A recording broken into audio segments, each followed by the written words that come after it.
Thank you. Hi, everyone. Good evening. Hi, Karan. We'll wait everyone to join.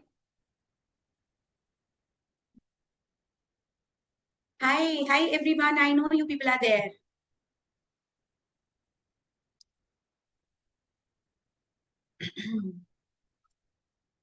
Vishaka, good evening. Acha, have you people revised? Today we'll have questions.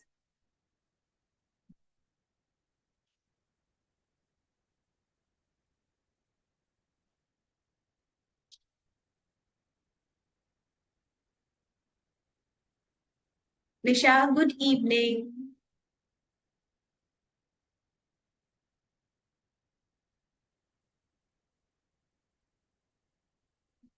See, I'm waiting for everyone to we'll have a greet first and then we'll start the class because then we'll have a continuous class.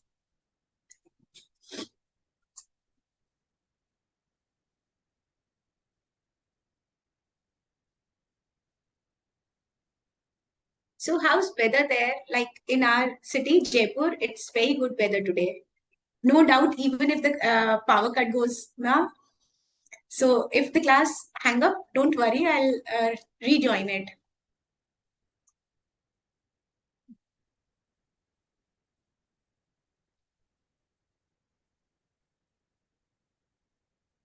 Abhijit, good evening.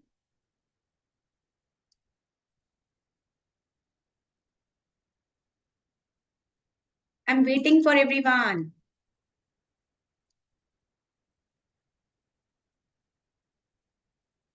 Sushmita, good evening.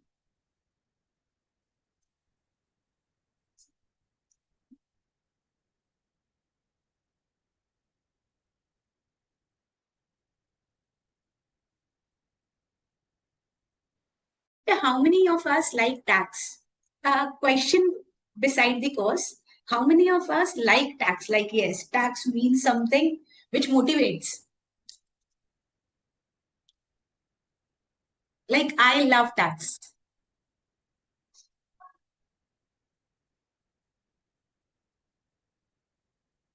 Me, very good, Nisha. I'm fond of tax. I find tax very interesting. Actually, it is very interesting. Very interesting. The only thing is we understand it. Otherwise, it is a horror show. Okay. So whosoever have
yeah, technical team, is everything fine? Because the network was not there at my site, I guess. हाँ, yes. So I was asking ki, which is the subject which you now everything fine. Very good, Anil. Good evening. See, I'll be waiting for 2-3 minutes more and then I'll start the class. Good evening. I was till the time everyone joined, I was asking, what is your favorite subject in inter? Like for me, I'm teaching tax. It doesn't mean it's my favorite subject, but really, honestly, it's my favorite subject. Good evening, Ajay. Good evening, Mujahid.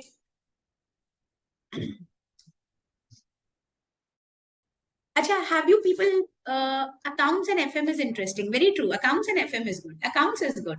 Audit, very good. Vedant, brave. Wow. Audit is favorite. Wow, very good. Gayatri, good evening. Kamal, good evening. Audit also. Yeah, audit is good though. Audit and accounts. I know usually first group we have accounts as favorite and second group audit. Good evening, Sridhar. Now I think people are joining. We will start the class. Income tax and accounting. Ankita, this is my favorite subject too. Income tax and accounting. When I gave the paper, we used to have that ITSM paper also. Information technology. Acha, shall we start the class? Kya?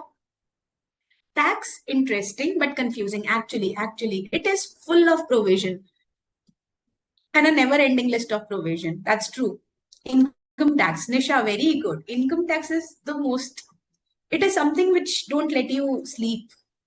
Anna, Sridhar accounts. Okay, so that was just a session to be familiar and let everyone enter into the class. Shall we start with the class? See, I've already waited for everyone to join.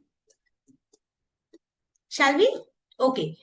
Before we start the class, let me ask you about the question and you people answer me. GST is interesting topic based on our day-to-day life. Actually, Avijit, GST is it is based upon day-to-day life. Very true. Okay, can anybody tell me? Okay, sections I'll say. We are doing section 31 to 34 or 35. How many sections are there in this chapter? 31 to 34. Very good. Very good. We've got 31 to 34. Okay. Is the invoice and tax invoice one and the same thing? Is the invoice and tax invoice one and the same thing? Very good. I'm a supplier of taxable goods. I'm a supplier of taxable goods and I'm giving bill of supply. Is that true? Is that correct? Very good. That means every one of you have revised.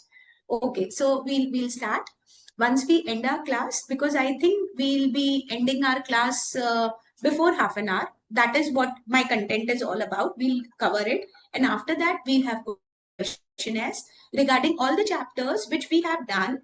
Or if you have any query, you can ask me for that also. Right?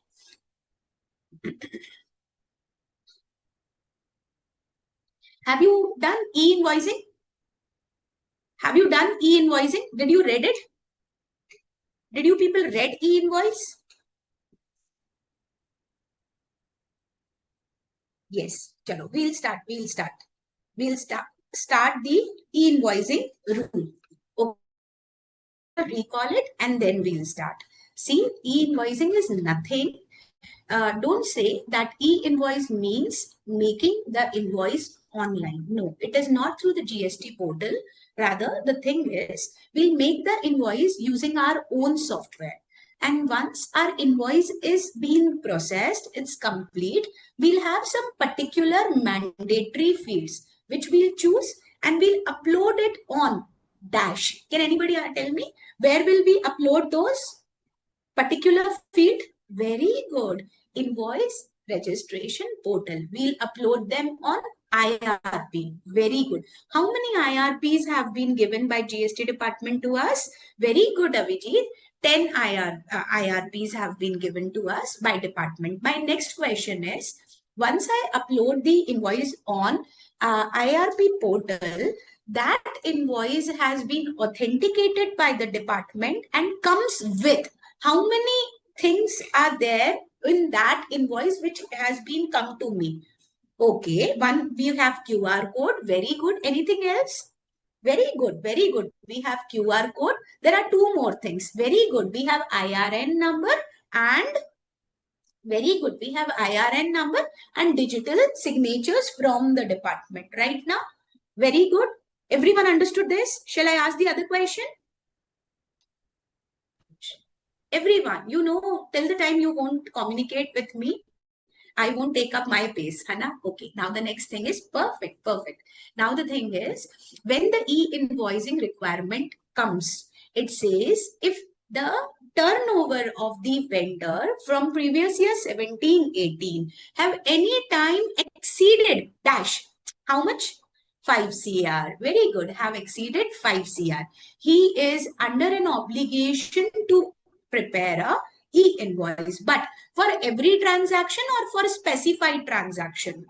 That e-invoice has to be issued for every transaction or for specified transaction? Abhijit, no, not for every transaction. Think about specific transactions. Map, please tell me IRP system. What's that? Yes. Anil, it is invoice registration portal. This is the place where you upload your e-invoices, right? That's what. And there are, very good, Abhijit, there are 10 IRPs, right? Yes, for every B2B supply, we have to issue e-invoice. It is not applicable for B2C. And for exports also, we have to issue B2B invoice. Okay. Next question to you is, I'm asking you so that we can start from new. Otherwise, I have to read the e-invoicing. My next question to you is, when I issue e-invoice, my 3 fields are automatically updated. Yeah, not my 3 fields are automatically updated. What are those 3 fields? 3 fields are automatically updated. What are those 3 fields? Shall I give you hint or you? Very good, very good. Karan, very good. I could understand. GSTR 1 of my, which is outward statement. GSTR 2 of you people, the recipient, which is input tax credit statement. That is, and then we have one more. Can anybody tell me? Nobody have written it. Very good. And the e-way bill, it will be generated. So that means you people have revised. Okay, then we have concept. Okay, the whole e-invoice procedure is known as dash. The whole issuing e-invoice procedure is known as, see, it's there on your screen also. It is known as, very good, e-invoice schema. Then we have, when we upload the e-invoice, it is uploaded in GST INV1 in a machine language, which is known as, see there, it could be there in your exams also, and it is known as JSON. Very good. Now, then we have a unique reference number, successful, mandatory. Okay, this I'll read and then we'll start. See, invoice registration portal. It's a website for uploading and reporting of invoices by notified person. We know the notified person whose aggregate turnover exceed 5 CR. Invoice reference number we get. It's a unique reference number generated and returned by IRP. On successful registration of e-invoice, GST invoice will be valid only with valid IRN. So if your IRN is missing, your invoice is not valid. Now we proceed. Mandatory requirement of e-invoice.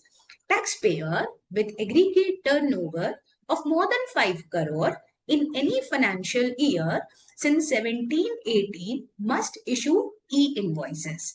E-invoices, debit note, credit note shall be prepared by every registered person by uploading information on invoice registration portal, that is IRP, in form number GST INV01. Invoice registration portal following IRP have been notified on common GST electronic portal for the purpose of preparation of e-invoice, and these are in totality 10 IRPs. Everyone got it? We did it in the last class also. Everyone got it? Perfect. We'll start. Exemption from e-invoice. If you have these notes, this is very, very important. We should know who have been exempted by authorities to issue a e-invoice, though they are crossing the aggregate turnover of 5 CR. So e-invoicing is not required by, the first is insurance company. Then the next is banking company or a financial institution, including NBFC. Okay, just a question which came to my mind, and I want to ask, how many insurance are there? How many type of insurance are there? How many type of insurance are there, beta? Very good. One, we have general insurance and the other one is our life insurance. Very good. Very good. Now, can anybody tell me how will we differentiate between banking and non-banking company? ULIP. ठीक है. Unit link insurance policy. Can anybody tell me how will we differentiate between banking and a non-banking financial company? Can anybody tell me?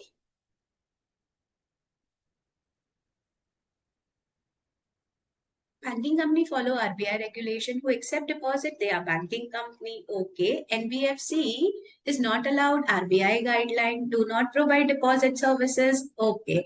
Ma'am, they are the service provider. Okay. See, see, now I have a relationship with you people, and I feel how much more the information can I give you? I'll give you.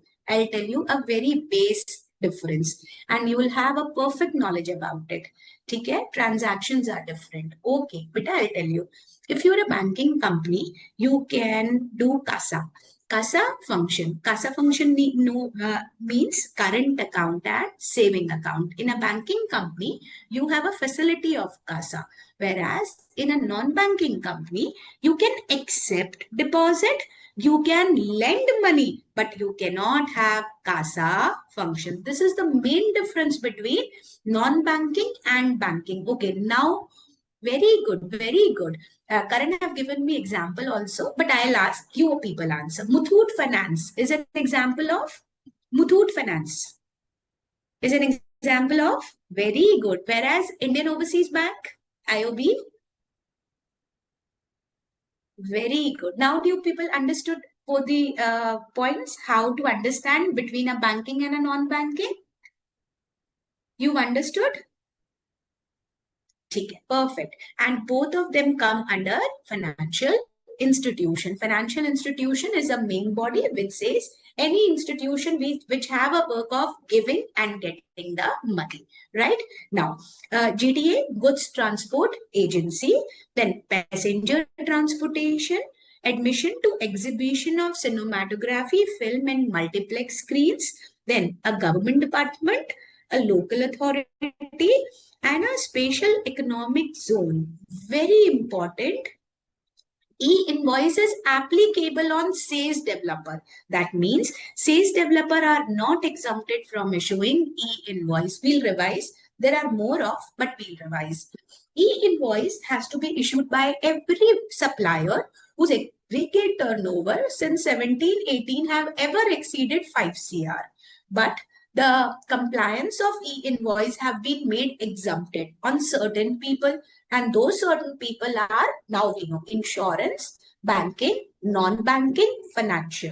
Then we have good transport agency, passenger transport agency, cinematography, film and multiplex, then special economic zone, but developer of SaaS is required to issue a e-invoice. And there is one more, local authority and government department. Did everyone understood?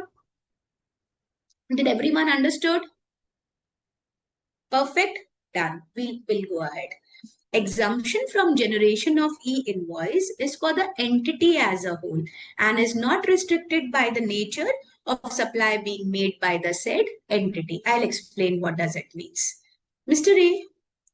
A, it's a vendor, it's a supplier whose turnover ever once exceeded 5 crore. So he is under compliance of e-invoice.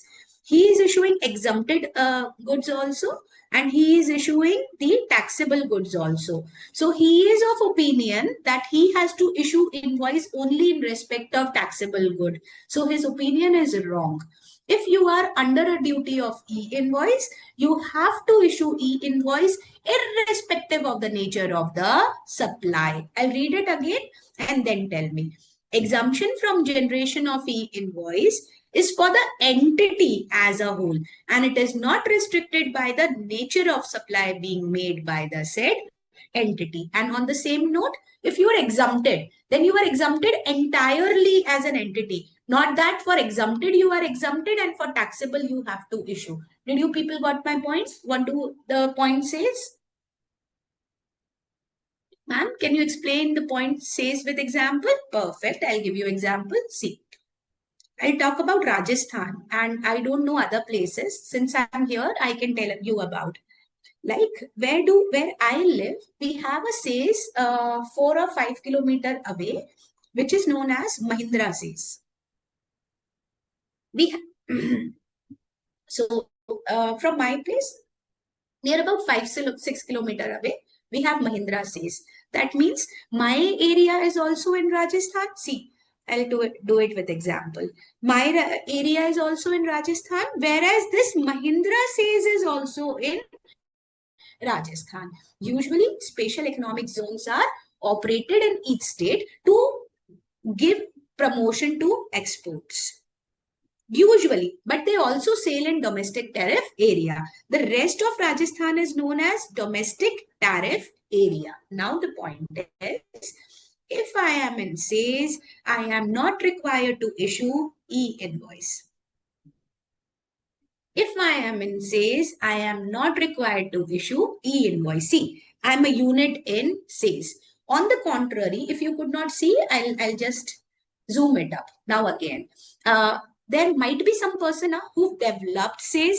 So there might also be a person who will be known as developer of sales. So usually what it is said, whatever exemption is given to the unit operating in sales is also given to developer of sales. But in case of e-invoice, developer of sales has to issue e-invoice. Now tell me, Abhijit, did you understood the point now? Did you understood the point now? Perfect. I'm still saying you people are free to ask. If you're not able to understand even a single word, please ask.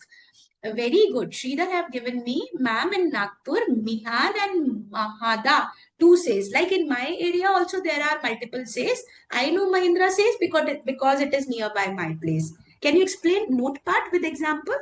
Notepad, beta, I told you the same thing now.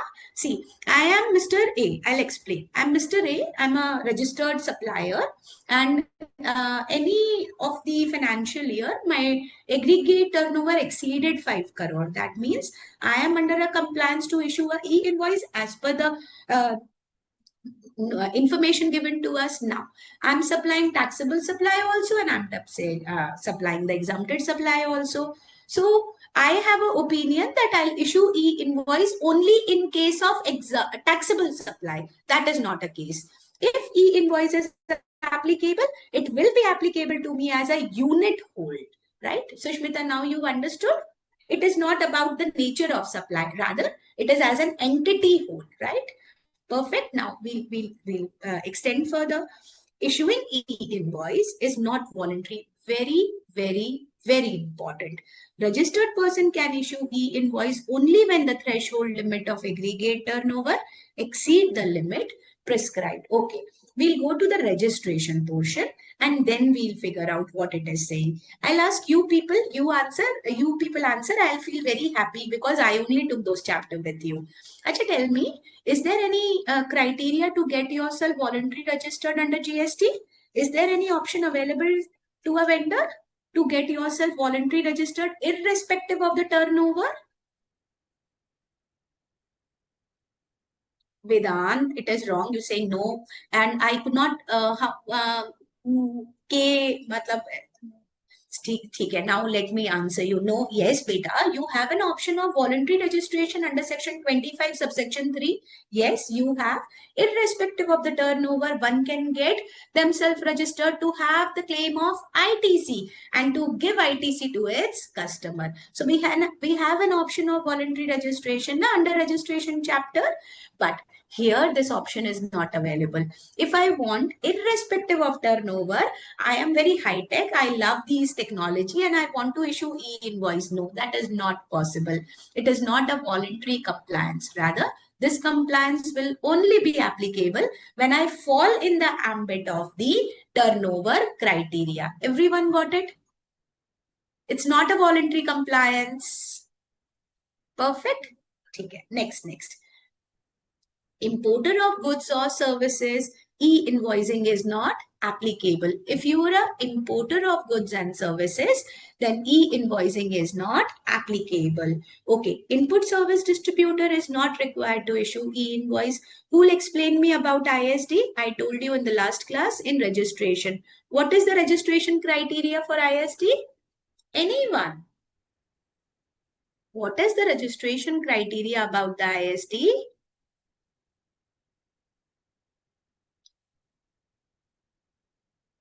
You people have not revised that means. बेटा चाट लो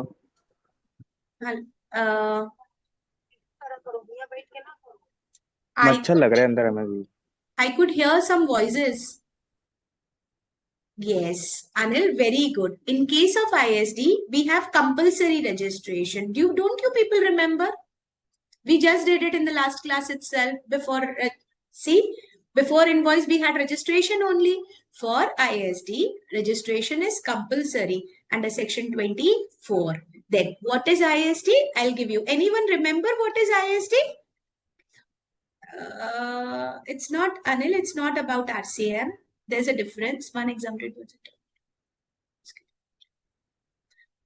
Yes. Okay, I'll tell you who is ISD. See, I'm a head office. Very good, Gayatri. It's you, the person who've given me the answer. See, I'll tell you. Sridhar, input service distributor is a full form. Okay, I'll give you the answer. See, it's a head office. All the purchases are made at head office. That means the entire ITC is available at the head office. But I have certain branches also where we make outward supply. Yes, now you people can understand. Now, from where I make outward supply. So, we have to get one ISD appointed, input service distributor, which will have a separate registration. And its work is to distribute the credit to all the 4 outlets on the basis of the basis could be your turnover also, right? So you know about ISD. Who is ISD? Everyone got it? Everyone got it? Perfect. Those are ISD. Process. Then he is supposed to invoice lifetime. Yes, Abhijit. Hai na? Yes. Okay. Now it says some illustration. So you people have to answer. A banking company, you will answer easily now. A banking company providing banking services may also be involved in making supply of some. Yes, Anil. है ना? Goods including bullion. Okay, what is bullion? What is आज? Everyone might be thinking, ma'am को क्या हो गया है? Question पे question पूछे जा रही हैं. है ना? What is bullion?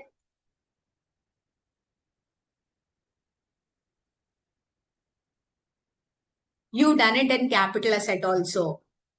What is bullion? See, if you don't write me answers, it feels to me that my internet has stuck down. Digi-gold, okay. Ma'am, foreign asset, okay.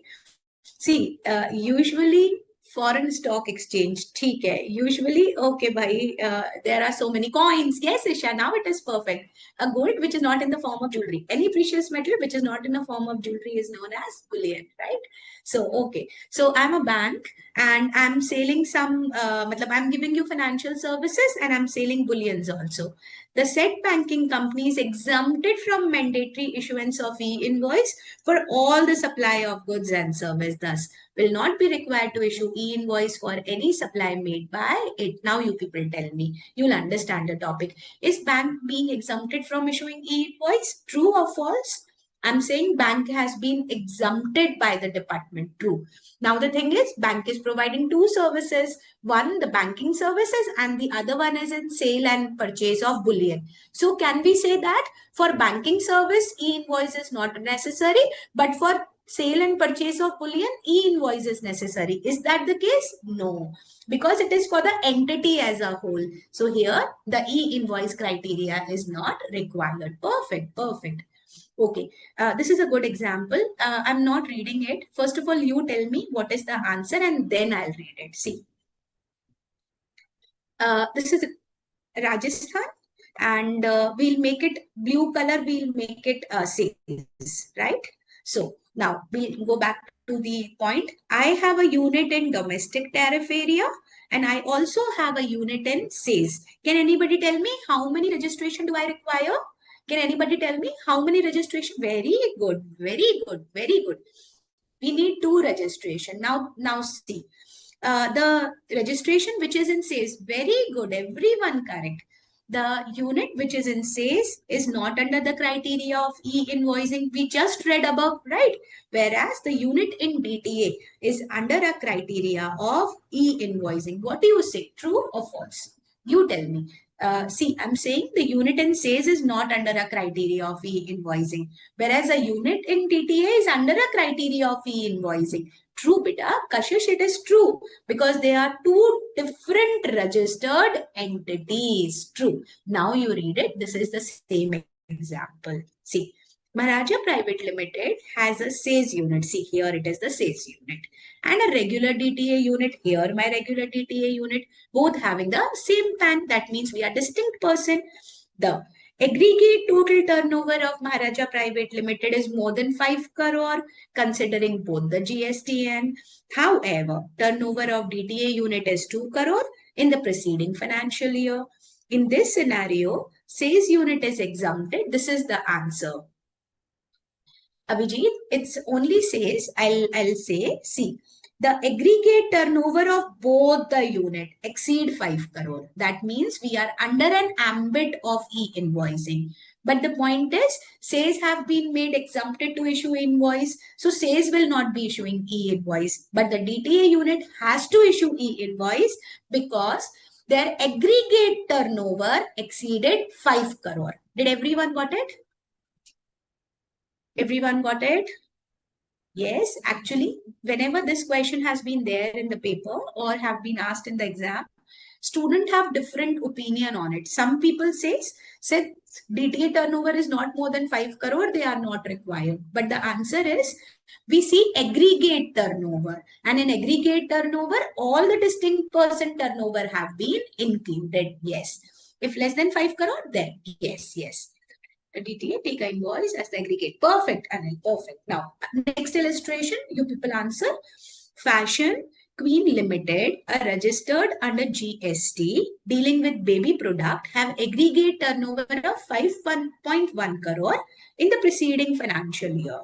Then, the tax consultant of Fashion Queen Limited advised them to issue the e-invoice mandatorily. However, the Fashion Queen Limited is of view that since their aggregate turnover is less than threshold limit applicable for e-invoicing, it is not required to issue e-invoice. Okay, we'll become their financial advisor. What do you advise to this Fashion Queen Limited? Seeing their aggregate turnover, tell me, what is the e-invoicing criteria required or no, they can ignore it? Yes, they have to issue e-invoice. Very good. They have to issue e-invoice. That's mandatory to issue. Now, next, very good. You people are doing wonderful. Now, Ministry of Communication and Information Technology. There, the important word, a government department. We read it abhi only, na? A government department, a local authority is not under a duty to issue e-invoice. So, are they required to issue e-invoice? Okay, can I change the question? Will you people answer? I'll change the question. I'll turn it, I'll flip it. Okay, think about and give me answer. This is Ministry of Commerce. Yeah, Ministry of Communication. The question are, it is, their aggregate turnover of any of the financial year have exceeded 5 crore. So they are under a criteria have been fulfilled. There is a vendor, a registered vendor who supplied goods to Ministry of Communication and their aggregate turnover also exceeded 5 crore. Now tell me, when the vendor issue the goods to the Ministry of Finance, is e-invoicing applicable? Now tell me. Is the e-invoicing very good? You people have understood. Very good. Vendor is required. But at the same time, if the Ministry of Communication is issuing some invoice, then it is not required. Very good. Very good, you people. Now you'll understand. See, very good, very good. And registered under GST has aggregate turnover of 5.2 crore in the preceding financial year. Comment. Where the Ministry of Communication and Information Technology is required to issue e-invoice in current financial year. So here the answer is not required because government department have been made exempted. Now, solution, you people can do it. Now, exemption from e-invoicing. Do anyone remember? Then I'll ask you. I told you so many times we don't have internet facility. See, I'm telling you today, be very continuous with writing the required, not required, yes, no, because at my place, the weather is not good. है ना, storm is there, बहुत आंधी चल रही है, सो I feel like कि internet का कुछ इशू हो सकता है. So please right. If the this chat box is not there, for me it becomes very monotonous. Now tell me, we did in the last class, there are some times when internet facility has been shut down due to any of the reason. In that case, am I be able to issue a invoice? Sometimes, no, na. In that case, we get an exemption from commissioner. Remember, we get a temporary exemption from department. Take a random decision. Very good, Anil. And in that case, the person who take the decision is known as commissioner. Now we'll do it. See, provided that commissioner, everyone, it is the commissioner who give me this exemption, may exempt a person or a class of registered person from issuing an e-invoice under this sub rule for a specific period. See, it has already mentioned for a specified period. It's not permanent, for a specified period, subject to such condition and restriction as may be prescribed in the said notification. However, a declaration as below, though mandatory, but e-invoice is not required to be issued, should be made. So you have to write this.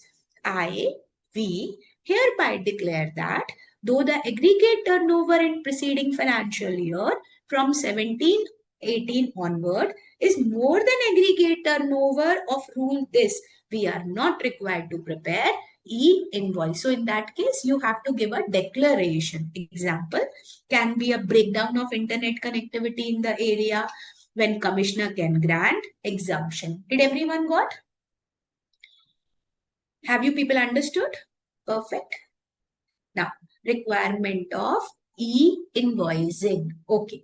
If a person has to issue e-invoice but has not issued e-invoice, then the invoice issued by such person shall not be treated as an invoice. Okay, I'll give you an example, a practical situation, and tell me what we should do.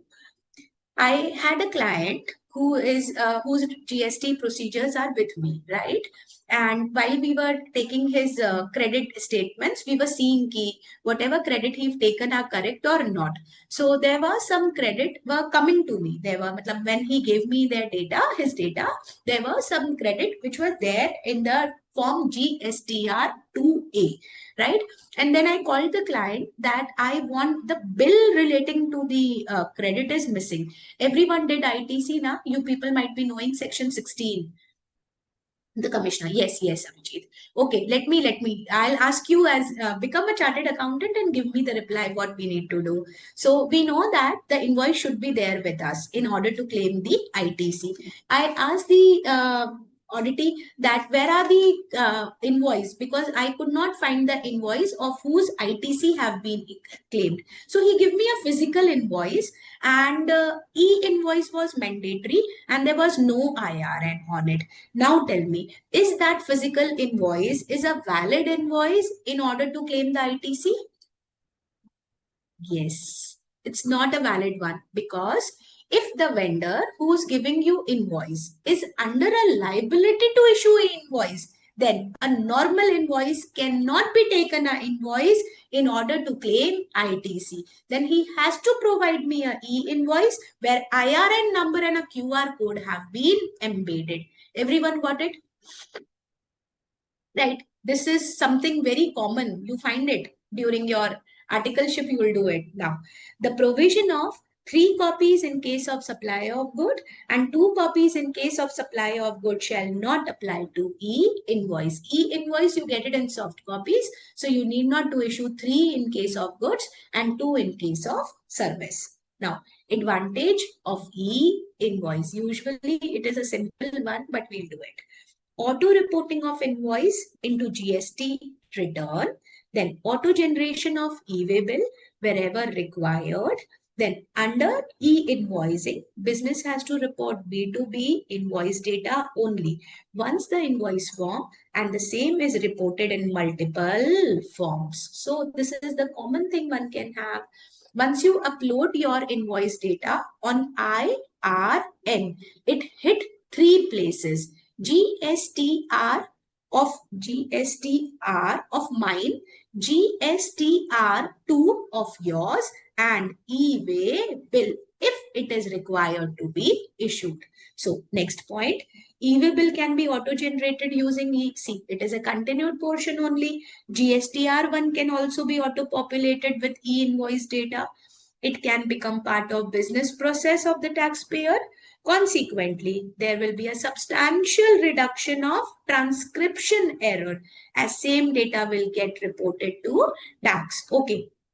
I tell you what is transcription error. Okay, so many times we make note in rough, so many times. And then after some time we finalize them up. So actually the amount was 5,000 due to the changing of notes from rough to final. I wrote it 50,000. It is very common now. It is very common now. It is due to human nature. This is what is known as transcription error. If it would have not been e-invoice, see, first I would have made the invoice, then I would have uploaded on GSTR1, then I would have uploaded on GSTR3B also. There might be a chance that a wrong amount have been entered because that is to be done human interference ke saath. So in that case, now transcription errors are not available because everything is done by machines. Everyone got it? Right? Shall we continue? Perfect. Department as well as to the buyer prepare inward supplies to register. Auto-populated, yes.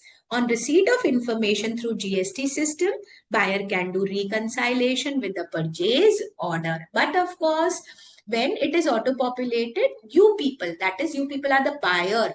Okay? You people can reconcile. I'll give you the I'll give you invoice as well as you would have made a purchase order also. In that case, reconcile. Are they same quantity, same amount or not? Then, thus, it facilitates standardization and interoperability, leading to reduction of dispute among transacting parties, improved payment cycles, reduction of processing cost, and thereby greatly improving overall business efficiency. Okay, I'll tell you one more practical aspect when we do these kind of entries. You've purchased good from me. You've purchased good from me. You paid me 1,18,000 rupees. Think about and give me answer. You gave me 1,18,000 rupees. 1 lakh is for the goods. 18,000 rupees is for GST. Now you said that you won't pay me 18,000 rupees until unless GSTR2A of yours is auto-populated. Bolo, can you ask this from me? You said, ma'am, I know we have to pay you 18,000 rupees and indeed we need to pay. But we just want, you pay it first. Let this auto-populated GSTR2A comes to us and once it is come, when it is there, then you take 18,000 or put the check of 18,000 to the bank. Yes, yes. There are so many vendors who do this kind of activities. See, there are these kind of practices are also going on in business, right? Then further, since a complete trail of B2B invoice is available with the department, it enables them system level matching of input tax credit and output tax, thereby reducing the tax evasion. And last but not the least, e-invoicing will eliminate fake invoices, claiming fictitious ITC by raising fake invoice, also one of the biggest challenge currently faced by the tax authority. And due to this e-invoicing, fake invoice could not be made. So these are some of the points which you need to learn. Remember, once you make e-invoicing, transcription error can be avoided. E-way bill is auto-populated, GSTR1 is auto-populated, GSTR2A is auto-populated. Then fake invoice could be eliminated, and the department have real-time data. So you can write it. Everyone got it? Everyone? Perfect. Now, cancellation or amendment of reported invoice. Very important. Don't get confused. Do you people remember when the PO, please, you people have to answer me up, right? When I, PO, order for the cancellation of registration. So this is the order which need a final affirmation, Till this time, what do we call it?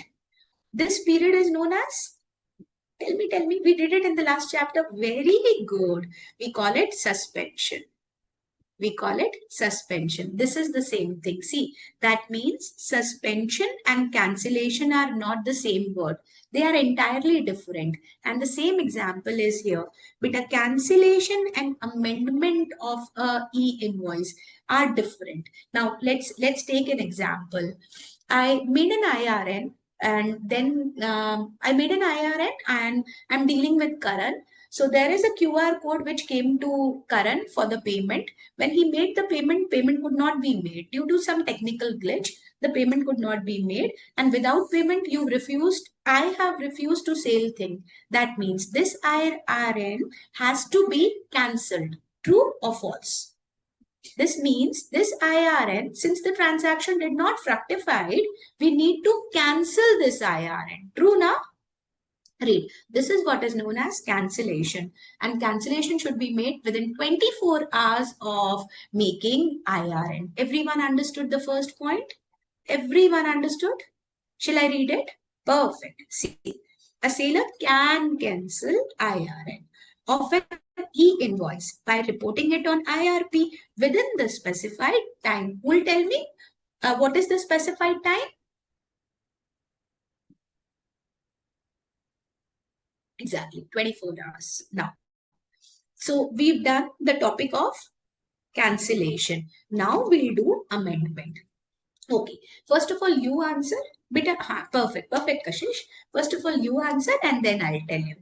I made an invoice of 1 lakh rupees and there were 2 articles, one of 70,000, the other one is of 30,000, and you had an IRN also. But once you went home, you checked both the devices. You did not like 30,000 stuff. So you gave me that as sales return. That is, for me, that 30,000 have been returned by my customer. Can I make an amendment in IRN? Or is there any alternative course for it? You people write. We've did it. Yeah. What is so you were saying very good, Abhijit. Now in that case, I can't make an amendment in IRN. No, that is not possible at all. In this case, I will issue a dash. Abhijit have given me answer, but I know this, I only can see. So for others also. Amendment is not very good, Karan. Amendment is not possible. But as a seller, as a vendor, I can issue a dash. Vedant, correct. Vedant, we can't do a mistake of credit and debit. A debit note or a credit note? Nahi, Anil, I will not issue a fresh IRN. No, I'll issue a credit note. Okay, now we'll read it. See. Amendment of e-invoice already updated on IRP will be done only by GST portal, and GST portal we will issue a credit note. Then we have amendment of invoices not possible through IRP. So they said it is not possible. So we'll see cancellation. Cancellation of reported invoice allowed by seller. Yes, allowed by seller, but within specified time. And the specified time is 24 hours. Amendment of reported invoice, amendment of e-invoice already uploaded on IRP is not possible on IRP. Rather, it is possible on GST portal and it is not possible through IRP. Everyone got it? हाँ जी, everyone, perfect? ठीक है. Before I start this, tell you people have to answer me. What is 9.3? Because everywhere section is mentioned, then we won't be able to get it. What is 9.3, beta?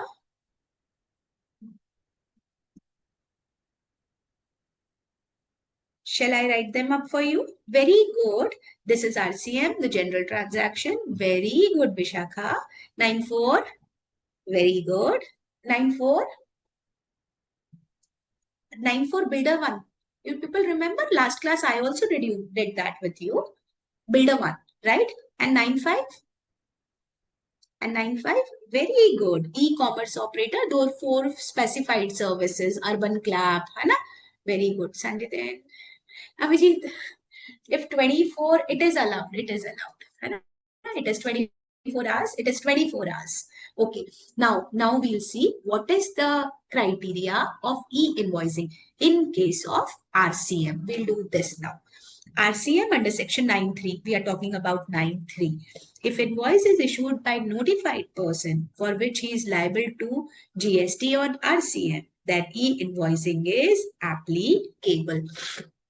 Now, you people tell me, this is the same example, but I am making a first example. First I am making it, then you answer. See, I'm an advocate and I am giving services to a business entity whose turnover exceeded the limit, right? That means it's a registered business entity. Tell me, RCM is applicable or not? RCM is applicable or not? Very good. Very good. RCM is applicable. Now listen to me very carefully. As an advocate, my aggregate turnover exceed 5 crore. Exceed 5 crore. Now tell me, I know the GST will be paid by these people. That's very much true. I know that. The GST will be paid by the business entity. I have no issue with that. But my question to you people is, who will issue a e-invoice? My question to you people is, who will issue a e-invoice? Perfect. It is the advocate who will issue the e-invoice because their aggregate turnover in any of the financial year from 17-18 ever have exceeded 5 CR. Did you people understood? First tell me, did you understood? Then I'll read the example. Perfect. Now see. Again, I'm reading it. Take it very smoothly, but understand. If invoice is issued by the notified person, so he's a notified person for which he is liable to GST on RCM. You also know the tax will be paid by the business entity. Then e-invoices is applicable. Yes, he will issue an e-invoice. Read. A taxpayer, say firm of advocate, having aggregate turnover in a financial year more than 5 crore is supplying service to a company who will be discharging the liability as recipient under reverse charge mechanism, then such invoice has to be reported by such taxpayer since it's a notified person on IRP. Can anybody tell me what do we mean by such taxpayer? Who is that person? Said taxpayer? Who will tell me? See, they have written the word said taxpayer, but there might be someone now, it will be either be advocate or the business entity. So A or B, who will be the person who will issue the invoice? It will be the advocate. Perfect. Beta, Nisha, it will be advocate na beta. Abhi I told you the whole story about it. Got it, Nisha? Perfect. Now perfect. Now the next one. 9.4. If specified category of supplier, 9.4 is the builder.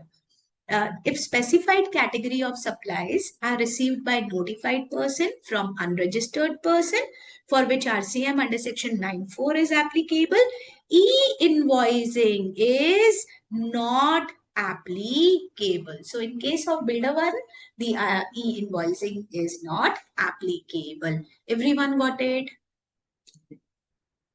Right? Perfect. Import of goods or service? Yes, e-invoicing is not applicable. We did it there also. The e-invoices is applicable only to B2B invoice and exports, right? Then we have e-invoicing in special cases. E-invoicing system is also available for e-commerce operator to report the invoice to the invoice registration portal generated by them on behalf of the supplier. Can I ask you about e-commerce operator? See, I'm an e-commerce operator. I'll explain and then you people tell me. N number of vendors are associated with me. N number of vendors are associated. And my aggregate turnover have exceeded 5 CR. So when I am giving supply to the public on behalf of these vendor, then on me also e-invoice is applicable. Did you people understood? Did you people understood? Perfect. Now, we'll do it next. E-invoicing applicable to government department, PSU, etc. Registered solely for the purpose of deducting tax at source as per the provision of Section 51. Section 51, I'll tell you. Do you people have pen, pencil along with you? Register? Do you people have? Perfect. Copy this out. We'll be doing it in last TDS and TCS. But I'll give you an example so that you do not worry about what you are doing. Beta, there is a word called DDO. I told you first also. Drawing and disbursement officers. These are all government departments, central government, state government, local authority, PSUs, all of these. If any vendor, please remember, if any vendor, I can take it to supplier. If any supplier have supplied any supply whose value exceed 2,50,000, whose value exceed 2,50,000, then while making the payment, the DDO will deduct TDS at the rate 1%. First of all, tell me, did you understood what I want to say? If as in government, somebody have supplied goods or service to me and the payment which I'll make to them exceed 2 lakh rupees, exceed 2,50,000 rupees. In that case, while making the payment, I'll deduct the TDS, which is at the rate 1%. Do you people understood the provision of TDS? And the section is 51. And the section is 51. If you people write yes, I'll make you learn this section. But it's not 1%, rather it is 2%. I'm sorry, I wrote 1. The TDS rate is 2%. I'm sorry. Bhai, if you people write yes, you've understood, then I'll give you a secret to learn this point. Right? See, I'll tell you how to learn it. एक का दो. 51 का एक और percentage का rate का क्या है? 2. तो हाउ डू वी से एक का 2. तो 51 is a TDS section जिसका rate whose rate is 2%, right? So everyone got the provision of TDS. Can I go to the provision part? And I'm not going also. You people will write me. See, I'm the supplier and my aggregate turnover exceed 5 crore. Tell me, will I issue e-invoice to government? See, we've already done it. Karan, galat. Karan, yes, I will. Abhi to we did it. We revised it also. Hana? This is what is written here. Okay? Yes, Hana Shrida, Karan, yes, it's not no, rather it is yes, right? Yes. Okay, the registered person whose turnover, I'm talking about him, exceed the prescribed threshold limit for generating of e-invoice is required to issue e-invoice to the supplier. Who's the supplier? The DDOs made to such government department or establishment, government agencies or local authorities. Everyone got it? Done. Shall I proceed further? Okay, perfect. Now we are talking about QR code. We've already done. What we done? Let's revise it. QR code are of two type. One is static and the other one is dynamic. QR code are of two type. Ma'am, why the rate of TDS matter? Anil, it matters a lot because in the question, I'll only do TDS TCS with you people, and there we'll have question, and on the transaction value, we have to calculate the rate of TDS. And that day, please take your calculator with you, because till now I have all the theory portions. So we have not yet used calculator. So TDS rate is very important. Hai na? Now we'll do it. So QR code means quick response code. Perfect. Upon successful registration of invoice on IRP, it will return with a signed e-invoice to the supplier with IRN, and very important, with a QR code. Then IRN is embedded and the QR code which shall be extracted and printed on the invoice. So once you scan the QR code, you will have the IRN also. So that means IRN is embedded in the QR code. Tell me one thing, can I make a question on it? And can you people able to understand? QR code is embedded in IRN. True? QR code is embedded in IRN. It's not true, beta. Ha, see what am I saying? It is IRN is embedded in QR code. IRN is embedded in QR code. Don't, Hana, if I put this jal on you, don't be caught in it. It is that QR code is not embedded in IRN. Rather, IRN is embedded in QR code. Everyone got it? These are small things, but these small things makes a huge lot difference. Everyone got it? Shall I proceed further? Okay. Now, then the QR code enables quick view, validation and access of the invoice from the GST system from handheld device. Okay. Can anybody tell me which device do you use to scan the QR code? And it is in everyone's hand. Which device do you use? Yes, your mobile phones right now. So QR code is the quick and the easiest way through which the information about the product whose QR code is there, we can go through the reader. Perfect. Then we have the digitally signed QR code will have a unique IRN which can be verified at the central portal as well as by the offline app by the officer. Can anybody tell me one offline app installed in your app? Can anybody tell me one offline app installed in your app which works even without internet? Everyone has it. Which works even without internet. Can anybody tell me? Scanner, good. Anything else? There is one more, and it is used by each and every one of us. Camera is not, beta. Camera is not an offline utility app. Beta, your this location, you track the, what do we call it? Google Maps. Google Maps. Google Map is an offline GPS. Yes, GPS. Google Map. It's an even without internet, it shows you the whole area where you need to go. In the same way, this QR code can be read it even without internet, right? Then we have this will be helpful for tax officer checking the invoice offline on the roadside where internet may not be available at all the time. Now tell me, did you people understood the paragraph? Or if you have any question, you people can ask. But how, ma'am? But this is something this government have provided these kind of offline utility apps. Your GPS also work even without internet. Try it. Anna? So this QR code, if it is there, it could be scanned and you will have the information about it. Yeah? Separate app for this, or there is a separate app for this. It is usually an inbuilt one. So Shmita, every phone have it. Okay? Shall we proceed now?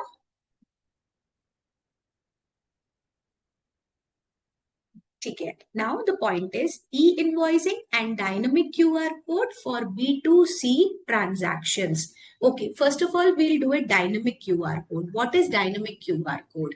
So, and point is, it is written for B2C transactions. So many, ma'am, OR is in e-invoice is for the vendor to pay only. Abhijit, you're talking about something which you do exactly. When you go and OR is, you're talking about QR, na? Pre-filled, yes, yes, Abhijit, perfect. And yes, Sushmita, pre-filled. Dynamic QR code is a QR code where once you scan it, you get the amount automatically pre-filled. And now we are not talking about a QR or an IRN. We are talking about a dynamic QR code which is there on B2C supplies, yani business to consumers. So E-invoicing only applies to B2B. Please read it very carefully. E-invoice is not for B2C. So e-invoice only apply to B2C. Sorry, B2B. However, the law requires certain entity to generate and print the QR code for B2C invoice. But law have made mandatory for certain entities to have a QR code, and that too dynamic, if they fulfill certain criteria on B2C invoice. I'll ask you people answer. Have you people gone to Zudio? See, I'm taking very common areas. Have you people went to Zudio? Done. Whenever you do the billing, whenever you do the online payment, it's a static QR code or a dynamic QR code? What do you say? Very good, Abhijit. I need answer from everyone. Is that a static? You fill the amount or the amount is pre-filled? What do you say? Yes, it's a dynamic QR code. Okay. Next question. For example, in a radius of 5 kilometers of my area where I reside, there are 4 Zudios. There are 4 Zudios. So the same thing happens with you people also, that there might be n number of Zudio in your locality, or not even n number, there will be multiple Zudios in your locality in a 5 or 6 kilometer. Perfect. So imagine if a area in my side have 2 Zudios. Within Jaipur, there might be n number of Zudios, and in all over India, there are n number of Zudios. True or false? Within India, there might be n number of Zudios. True? What do you say? What do you say? Their turnover exceed 500 crore easily, or it is a huge target for them? Easily, na? So this is what the, but retail shop, there is a static QR code. Yes, Abhijit, I'll tell you retail shops also. So beta, the rule is, if your aggregate turnover in any of the previous year from 17-18 have ever crossed 500 crores, 500 crores, you need to give your consumer a dynamic QR code while making the payment. Everyone got it? Everyone got it? There is a different criteria of 5 crore and there is a different criteria of 500 crore. Now we are doing dynamic QR code. Okay, now the next question to you. For example, perfect. See, in my locality, there is a shop called Yuvraj. See, I'm total ATO for all the shop. Yes. There is a local shop in my locality, and it is only one in Jaipur, right? And the name is Yuvraj Garments, kind of. And the quality of the goods which they sell in terms of garment is very good. So now tell me, do you feel a local shop in a locality would have turned the turnover, will cross the turnover of 500 crore? Do you feel? He also provide me with QR code while making the payment. What do you think? A dynamic or a static? Yes, this time there I fill the amount. So that's a static QR code. You've got the difference between both of them? Shall I read it now? Perfect. So we are talking about dynamic. We are talking about dynamic. So B2C invoices are those invoices which the end user will not claim ITC. As of now, B2C invoices are exempted from e-invoicing. See, it is telling you again and again. It's not a case of e-invoicing, because in case of B2C transaction, e-invoicing is not applicable. Then it says all taxpayer with aggregate turnover of 500 crore or more in any financial year since 17-18 are compulsory required to generate dynamic QR code in B2C transaction. However, under B2C transaction, IRN generation is not required. See, it is saying IRN generation is not required. But the true point is, if I'm reading it down, if a B2C invoice is sent to IRP portal, it will automatically be rejected. And if you send it multiple times, then your IRN generation will be blocked. So don't even try to do that. Don't try to upload a B2C invoice. If you do it multiple times, your IRN facility will be blocked. Then one more point.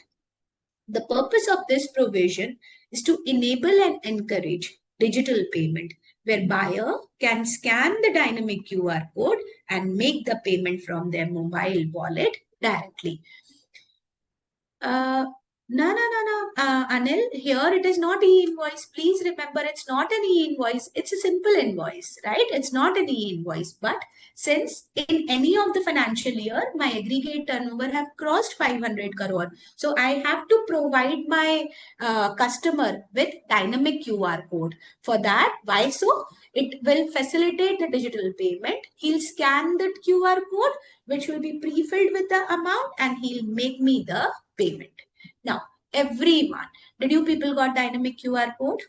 Any confusion with static and dynamic? There should be no confusion, right? Shall I proceed further? Usually students have a confusion, ma'am, sometimes a QR code, sometimes a dynamic one. Let me bifurcate. If it is an e-invoice, that means my aggregate turnover in any of the financial year have exceeded 5 crore, right? When I will upload it on the invoice, yes, when I'll upload it on IRN, I'll have a QR code, I'll have a digital signature, and I'll have a IRN. But this facility is only applicable in case of B2B transaction or export. Leave that out. Leave that out. Now we'll shift it to dynamic QR code. Dynamic QR codes are applicable only when in any of the financial years since 17-18, my turnover exceeded 500 crores. Very good. And this facility is not for B2B, rather it is to B2C. When a customer comes to me and I am under an obligation of dynamic QR code, I'll give the QR code, he'll scan it, and he'll make me the digital payment. If I become notorious and I want to upload it on IRN, if I do it multiple times, my IRN facility will be dash. What will it be? Yes, it will be blocked. It will be blocked. Perfect. Now, non-applicability requirement of dynamic QR code. In these cases, dynamic QR code is not required. Dynamic QR code is not applicable to an invoice issued to an unregistered person by following supplier. Please remember, I am talking about following suppliers. So first, insurer, banking company, financial institution, including NBFC. Same in case of e-invoice also. Good transport agency, supplying service in relation to transport of good by road in a good carriage. Supplier of passenger transport services. Person making service by way of admission of exhibition to cinematography, film and multiplex screen. And supplier of online information database access retrieval, OIDAR services. Okay, we'll read it. I'll explain it and then we'll do it. It says your dynamic QR code is not required. Even if your turnover crosses 500 crore in any of the financial year since 17-18. And what are those vendors? We'll do it. It could be a bank. It could be a non-financial institution, including NBFC. It's a good transport agency by road. It's a passenger transportation. It's a multiplex cinema halls. And the last one is OIDAR. Everyone got it? Everyone got it? Can anybody tell me one person who was not there in case of e-invoicing? Can anybody tell me? Or everyone was there? Yes, Sushmita. OIDAR was not there. Yes, government. OIDAR was not there. Yes, their government was also there. Perfect. Now, then we have dynamic QR code in case of recipient having UIN. I always find it most interesting in this chapter. And see, if I'm telling you, I always find it most interesting. That means it is something to learn for. See, dynamic QR code is required to be provided on invoice issued by a person who have been issued who has been issued. Let me read it once. Dynamic QR code is required to be provided on an invoice issued to a person who has been issued UIN, since such person is not regarded as a registered person, and any transaction with him to be regarded as B2C transaction. Read it and tell me, do you find it easy to digest? You read it and tell me, do you find it easy to digest? Don't you feel there are irregularities in the line? Whenever I read it, I always find it. You have to read and tell me what is irregularity. Then I'll explain you actually what it want to say. Anyone. Who is UIN? Who is UIN holder?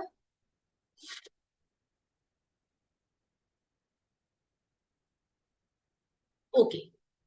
Read. It is embassies, consulate. Very good. Next question. If they are B2C, will they get credit? If they are B2C, will they get credit?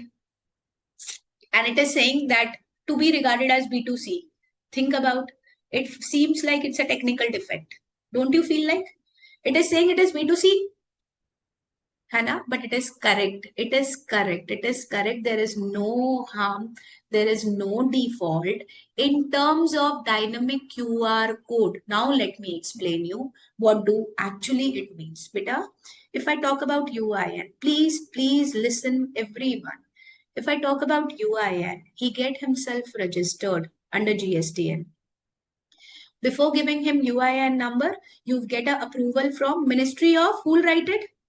We get a approval from Ministry of, who will write it? Who will write it? Ministry of, see, I'm waiting for you people. No, Vedant wrong. You lose your 1 marks. It's not corporate affair. No, Abhijit, it's not government. I need the perfect answer. If you want to have UIN, the GSTN will see you correct or not. And he'll ask this information from Ministry of, very bad. Nobody's answer. No, Kashish. Again wrong. 0. No, it's not commerce. No. It's Ministry of External Affair. There also I said, learn it. Yes, Sushmita, yes. Ministry of External Affair. Now, and once you got GSTN, that means, once you get UIN, that means you're a registered person. Now, see, he's saying is not regarded as registered person. Whenever I read this, it becomes difficult for me to digest. Once again, I find it wrong. Then any supply between vendor to UIN holder is B2B supply because he get credit. But here he says he is to be regarded as B2C. Now tell me, do you find it right? What we did in registration was entirely different. And what we are doing over here is entirely different. Think about, do you find it perfect? A UIN holder is a registered person, whereas he's saying he's not regarded as registered.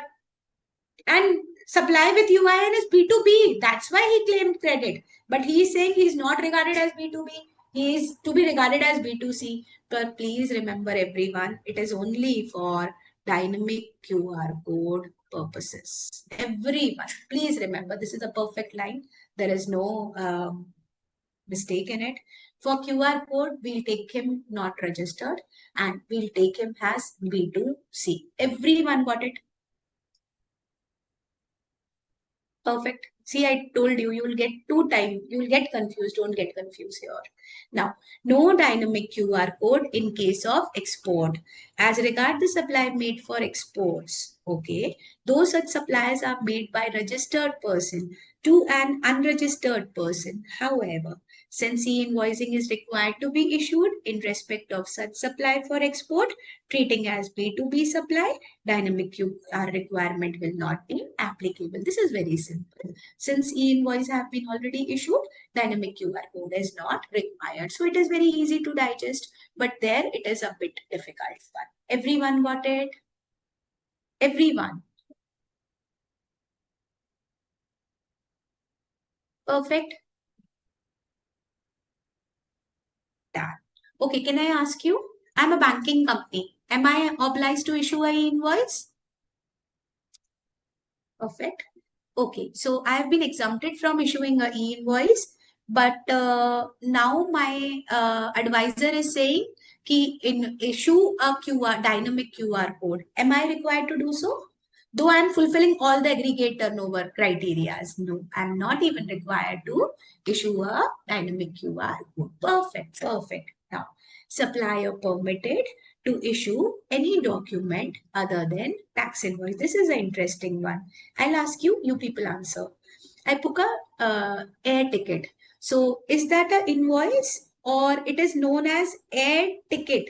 So tell me, whenever you have an air ticket, is the invoice word written or an air ticket one is written? What is the word written on that? The white page, yes, it's an air ticket. That means uh, it works as an invoice, but we don't call it invoice. Rather, we call it air ticket. Next, tell me. I went to a movie and I get that white ticket, which where my seat number is there. So it works like an invoice, but it is actually a ticket, right now? But it is actually a ticket. Okay, next. I'm a GTA. Good transport agency. You've loaded your goods on my transportation. Will I give you a invoice or I'll give you a consignment note? What do you say? Will I give you an invoice or I'll give you a consignment note?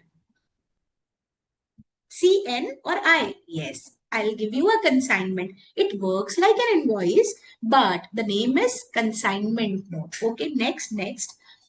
I had an electricity bill issued in my name. So it is known as electricity bill. So tell me, it work like an invoice, but it is known as electricity bill. So you people got what we are doing now? We are doing all other documents which are in place of invoice, but they are not invoice. Have you people got it? Shall I read it? Perfect. See, government may, on the recommendation of the council, by notification and subject to such condition as may be mentioned therein, specify the category of services. Please highlight services. Okay? Services in respect of which any other document issued in relation to supply shall be deemed to be a tax invoice or tax invoice may not be issued. Okay. Can I people ask you, whenever I do any transaction with a bank, for example, I ordered a checkbook from the bank. Along with there is some messages charges which were also there with me, which was to be on me, and I also asked for a new passbook. Now, has anyone seen invoice from a bank or just a message prompt in your in your message box that so and so amount have been debited from your bank account? Yes, only message. So see, it says there might be a situation no such tax invoice may also be issued. Did you people understood both too? There might be a situation where you can issue any other document in place of invoice, example bill, ticket, consignment note, and there might be some point where not even such document at some other criteria may also be fulfilled. Everyone got it? Shall I read it? Total three circumstance. Yes, Anil, we are doing it now. There it is. See, the first example is insurance, banking company, financial institution, including NBFCs. Optional information, not required. If you want, you can. Otherwise, a serial number and address of recipient of taxable service. Have you ever find any serial number in that message? Tell me. Every one of you might have got a message in your phone or your parents' phone. No serial number because that's optional. Now, mandatory information. Other information other than serial number and address of recipient as prescribed for tax invoice. Like, so other information, usually we find what is there in the messages. Your account have been debited with rupees so and so as a bank locker charge. This is what they give you information, the amount, your account number, along with what is the reason for deducting such charge. This is what you get it, right? Yes, only transaction ID. Now, a customer may avail numerous service from the bank insurer in a given tax period. Such entities may issue a consolidated tax invoice, statement, advice, any other document in lieu thereof by whatever name called. See, it says a customer take n number of services within a month. I'm talking about within a month from a bank. So bank can issue you an invoice or any other statement in its place. Now, it could be physically also or electronically also for supply of service made during during a month at the end of the month. So what it does, whatever activity you do during the month, see, in a month, I did n number of transaction where my account has to be debited. In that case, the bank will give me a consolidated statement in a message at the end of the month. Then, however, the signature or a digital signature of the supplier, his authorized representative shall not be required. Did everyone got it? Did everyone got it? In case of bank, you need not to get that message every time with every debit entry. No, it could be consolidated also, and you will get it at the end of each tax period. And the tax period over here is what? The tax period over here is month, right? Very good. Now, in case of GTA, in case of Good Transport Agency, GTA shall issue a tax invoice, and this tax invoice is known as consignment note, containing gross weight, name of consignor, consignee, registration number of good carrier, that is a truck number, detail of good transported, detail of place of origin and destination, and GSTN of the person liable to pay GST, etc. So in a consignment note, we have ample of information to be fulfilled. Now, passenger transportation, we call it ticket now there. A tax invoice shall issue a ticket in any form, whether or not serially numbered, which may or may not have been address of the recipient. We'll ask each other. We all have went through railways, and there we always have a ticket, right? Tell me, is your name printed in the on the ticket? Is your name there on the ticket? You okay, you're talking about those e-ticket. Okay, I take it. Yes. Usually, if anybody have that formal ticket from the window, we don't have the name on it. If you have the ticket from the window, okay. Next. Okay, I take it. Yes, you have your name. Do you have your address on it? Address. Match ticket. Yes, match ticket. No, address is not there. There is no ticket number. Rather, you have a seat number and the train number. So the information are mismatched. No, they are different entirely as compared to a normal invoice. That's what it is saying. See, signature or digital signature of the supplier or his authorized representative shall not be required in case of issuance of a ticket. You won't even believe. Anyone have traveled? I don't know, you people have an idea. Like from our area, I'll tell you. From our area, we have local trains which goes to the nearby cities, like from here to Kota, from here to Bandipui, from here to, there are n number of cities. There, they are local trains. For that, if you take a ticket, it seems to be a platform ticket. It is of a cardboard. Yes, current ticket. Yes, Avijit, it is called current ticket. And there is nothing. You have a train number, you have a seat number, along with a date. Now tell me, is the requirement of these fulfilled there? No, because they have been exempted from all those requirements. Did everyone understood? Everyone? Okay, we are doing those entities, those area where invoice could be substituted with other words. And the first one which we did for the financial institution, the second one we did for GTA, and the third one we did for transportation of passengers. Now, supplier permitted sale, admission to exhibition of cinematography film in multiplex screen. Now we are talking about movie ticket. A registered person supplying service by way of admission to exhibition of cinematography film in multiplex scheme shall be required to issue an electronic ticket, and the said electronic ticket shall be deemed to be a tax invoice even if such ticket does not contain detail of the recipient of service but contain other information. Every one of us goes to movie, and on that movie ticket, the white one, it is just a small one which we have the screen number along with our seat number and the date of the show. This is what the information there on the tickets are. In case of single screen owner, may at his option follow the above provision.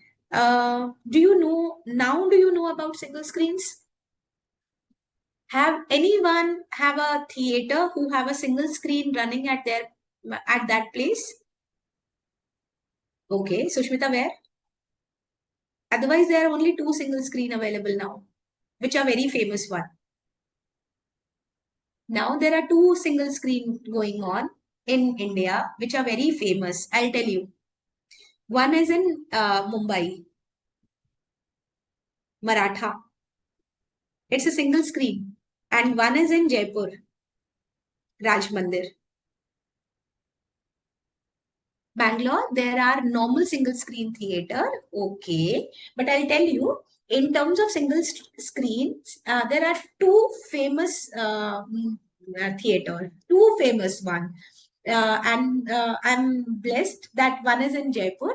And Jaipur, we call it Raj Mandir. Anyone who visit Jaipur, always take a time to visit Raj Mandir and see the movie. Okay? And in the second one is in Mumbai. So for the single screen owner, that is your choice. If you want, you can have these kind of tickets also, or otherwise, you can have a e-invoice kind of tickets also. Everyone got it? Everyone got it? Okay, what is the full form of PVR?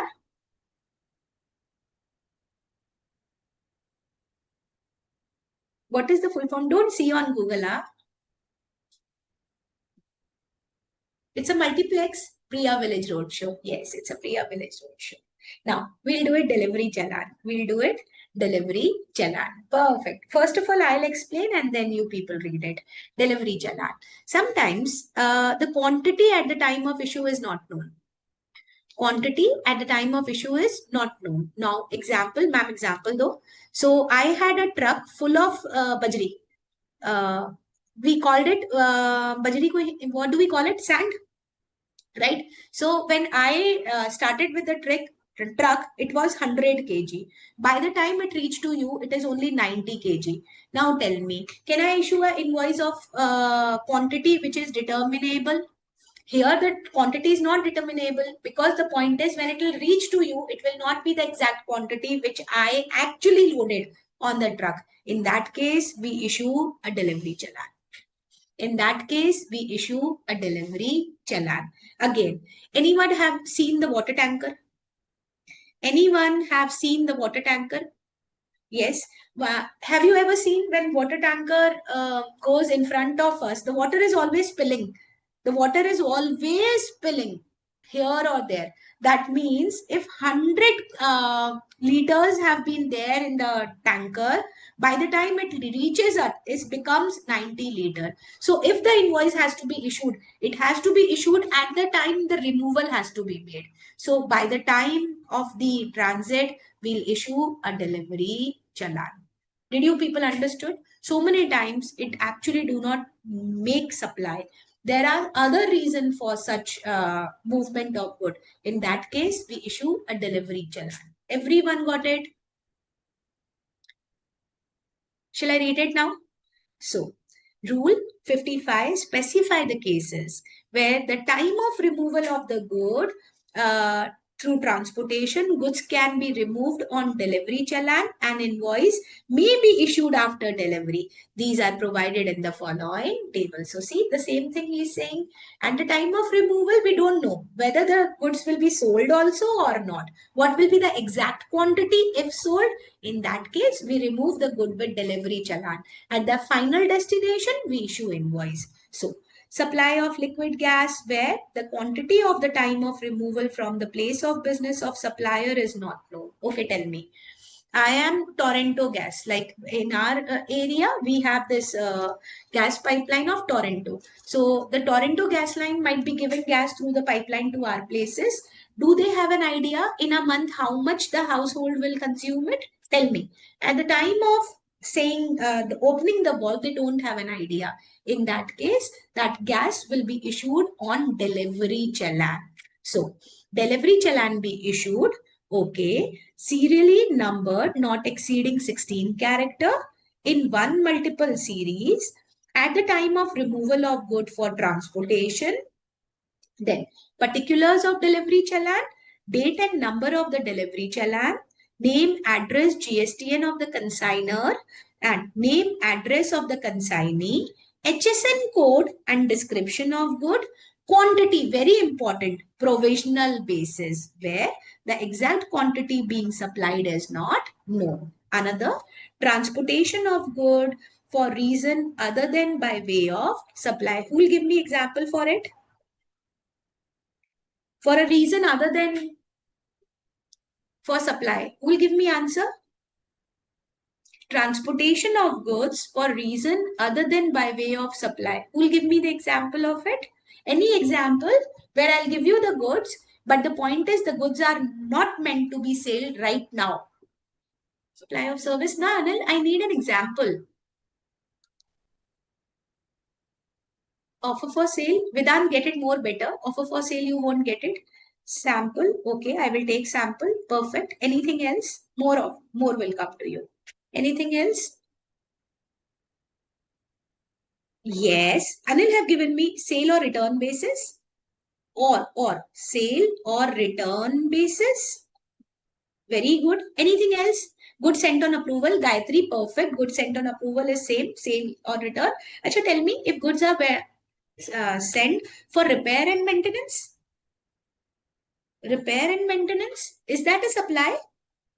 Is that a reason of supply? I'm sending my car for repair and maintenance.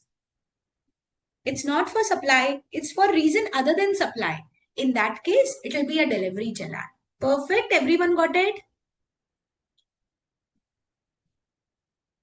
Central approval. Perfect. Such other supplies as may be notified by the board. Okay. We've got more of taxable value should be there. Tax rate, amount of central, state, union, territory, all those. Then we have place of supply in case interstate movement and the signature must be there. So have you people understood when the delivery chalan is need to be issued? Have you people understood when the delivery chalan is need to be issued? Okay, first, when the quantity to be removed is not known, when the goods are sent for other than sale and wherever the board may specify, then the delivery chalan has to be issued. Everyone got it? Then I'll ask you the question. Everyone got it? Perfect. Now you people tell me the answer. Okay, I'm giving you a truck full of stones. When we make home, we get a stone for preparing the plinth. I'm giving you a truck full of stone and the distance it has to cover is 50 kilometers. Tell me, the same quantity will come to my place? The same quantity will come to my place? No. In this case, this truck will be removed by issuance of what? Invoice, or delivery chalan? Yes, it will be issued by delivery chalan. Perfect, perfect. Now we'll do it. Delivery chalan, same thing. Either the original copy for the buyer, duplicate for the transporter, triplicate for the vendor, supplier. That's the same thing. Delivery chalan. Declaration on e-way bill. Okay. How many of you had an idea about e-way bill? So that I'll tell you. How many of you have an idea about e-way bill? No idea. Okay. I know, I'll do it. E-way bill, I'll do it with you. Okay. Take a pen. Ma'am, it's mandatory for the movement of good. Take a pen, paper. I'll explain. Okay. My goods have been removed from Raipur. And it has to be taken to Jaipur. That is from here to here. Now the thing is, during the movement of good, and these are interstate sale. This is interstate sale. Okay, it's an interstate supply. Now, during the movement of the good, this truck person, this driver can do n number of cheating with me. He can sell those goods, right? He can wait somewhere very long, though he's not required to do so. He can say my truck has broke down. He can say the goods in the truck have lost. He can do n number of things with the good now, because till 50 kilometer, first day 1 or 2, the goods are with the transporter. True or false? True. Now we want to track him up.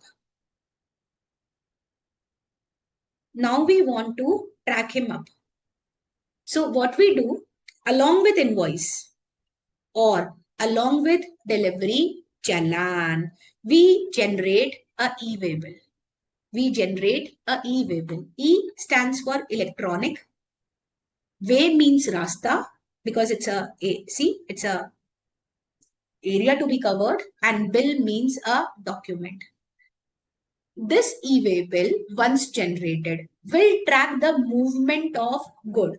I know where the transporter is standing, which toll he have crossed. It becomes easy to monitor on real time. What do you say? True or false?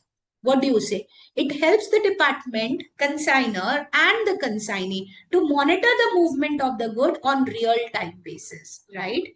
So this is why the concept of e-way bill was introduced. But the point is, e-way bill to be issued only when the taxable value of good exceed 50,000 rupees. That means e-way bill is not issued in every case. It is only issued when the taxable value of the good exceed 50,000 rupees. Everyone got it? Everyone got it? Now shall I explain? Perfect. Now again see. E-way bill is not a main. Ma'am, e-way bill is a key purpose to catch the movement of and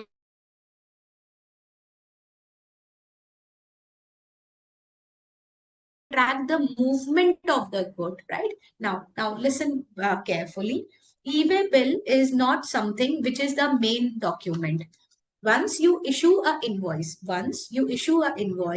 and you start the movement, you have to attach a e-way bill. That means e-way bill is a primary document with the truck operator, or it's a secondary document.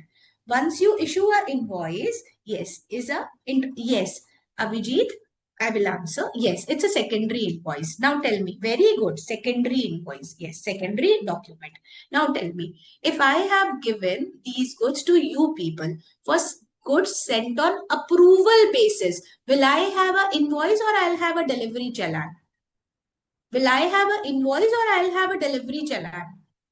Then again, the movement will be there now. It has to be supported with e-way bill. This is what we'll do it.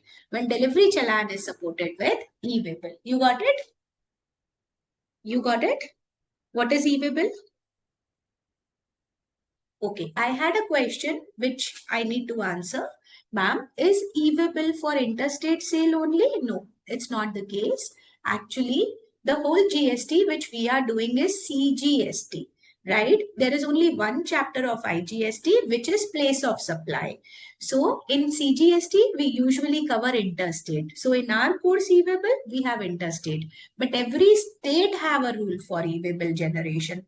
Some states take it 50 as it is, some takes it 40, some takes it 30. So for intrastate movement, every state have a different limit of value of good. Got it, everyone? Shall I read it now? Shall I? Perfect. See, declaration on, see, we are doing delivery chalan and we are doing declaration in e-waybill, where goods are being transported on delivery chalan. In lieu of invoice, the same shall be declared in the e-waybill. If you've not issued the invoice, but you've issued the delivery chalan, so it should be mentioned in the e-waybill. Tax invoice to be issued after delivery of goods, where the goods being transported are for the purpose of supply to the recipient, but the tax invoice could not be issued at the time of removal of goods for the purpose of supply. The supplier shall issue a tax invoice after the delivery of the goods. So once you have 90 liters of water, now it is confirmed. Now the tax invoice will be issued to you. Once you approve the goods, it is confirmed. Now the tax invoice will be issued to you. Now, you people get it? You people get it? Can I ask you a question? Perfect. Now tell me the right sequence. This is a question I'm framing. You people tell me the right sequence. The goods sent on approval and approved by the party. This is what the example is. Right sequence. Invoice, e-waybill, delivery chalan. What will be the right sequence? What will be made first, second, and third? What will be the right? Very good. 3, 2, 1. Very good. First, the delivery chalan. Very good. The second, e-waybill. And once they are approved, you will have a invoice. Very good. This was a question which would be there. Now, goods transported in semi-knockdown or completely knocked down conditions or batches or not. Let me write full form for you. It is knocked down and it is completely knocked down. Now let me explain to you. Completely knocked down and semi knocked down. So many times we get some toys. We get some toys for kids which are in completely unassembled position. We need to assemble them and get them to a game. We have to make a game. That means they are in completely knocked down condition. We have to gather them, assemble them completely. And sometimes they are unassembled, but to a great extent they are assembled. We have to put some of the pieces in order to make it a game. Those are known as semi knockdown condition. Did you people understood these 2 points? Then I'll give you one more example. Did you people understood this? Okay, tell me. I've bought a cloth to be stitched for me. Is this completely knocked down or a semi knocked down? I bought a suit piece to be stitched for me. I will get it stitched. It is completely knocked down. There is nothing, completely knocked down. Now, on the contrary, I'll tell you, I took a dress which is of free size. I can take it to tailor. He'll get it fitted according to me. This is semi knocked down. You've got it, SKD. You've got it. You've got this, everyone? The concept of semi and completely, you've got it? Okay, now what it is written here, I'll explain you first and you people will understand and you need not to go for a very difficult one. See, I'm giving you some goods which is to be transferred to you in 4 trucks. Truck 1, truck 2, truck 3, truck 4. It's a big machine which will be assembled at your place. Either it will be in semi-knockdown condition or it will be in completely knocked down condition. So these are the 4 trucks. Now, this is the gate of my premises when it will remove. Now, the point is, it's a sale. It's a sale. What will be issued? An invoice or a delivery chalan? It's a sale. What will be issued? An invoice or a delivery chalan? I've sold this machine to you people. Very good. Very good. I'll issue an invoice. Very good. Now the thing is, the first truck came out. The first truck came out.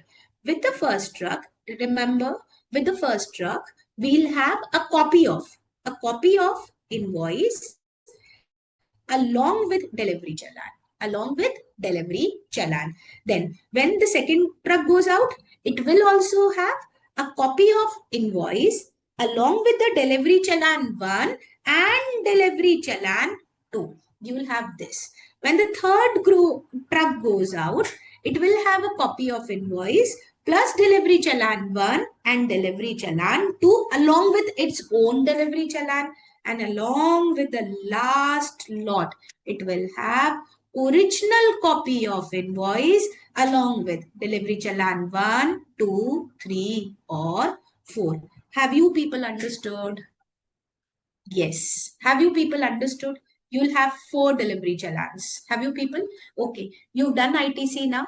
You've done this topic also. You get the, yes. Can anybody tell me when do you get the ITC of the entire machine? When do you get the ITC of the entire machine?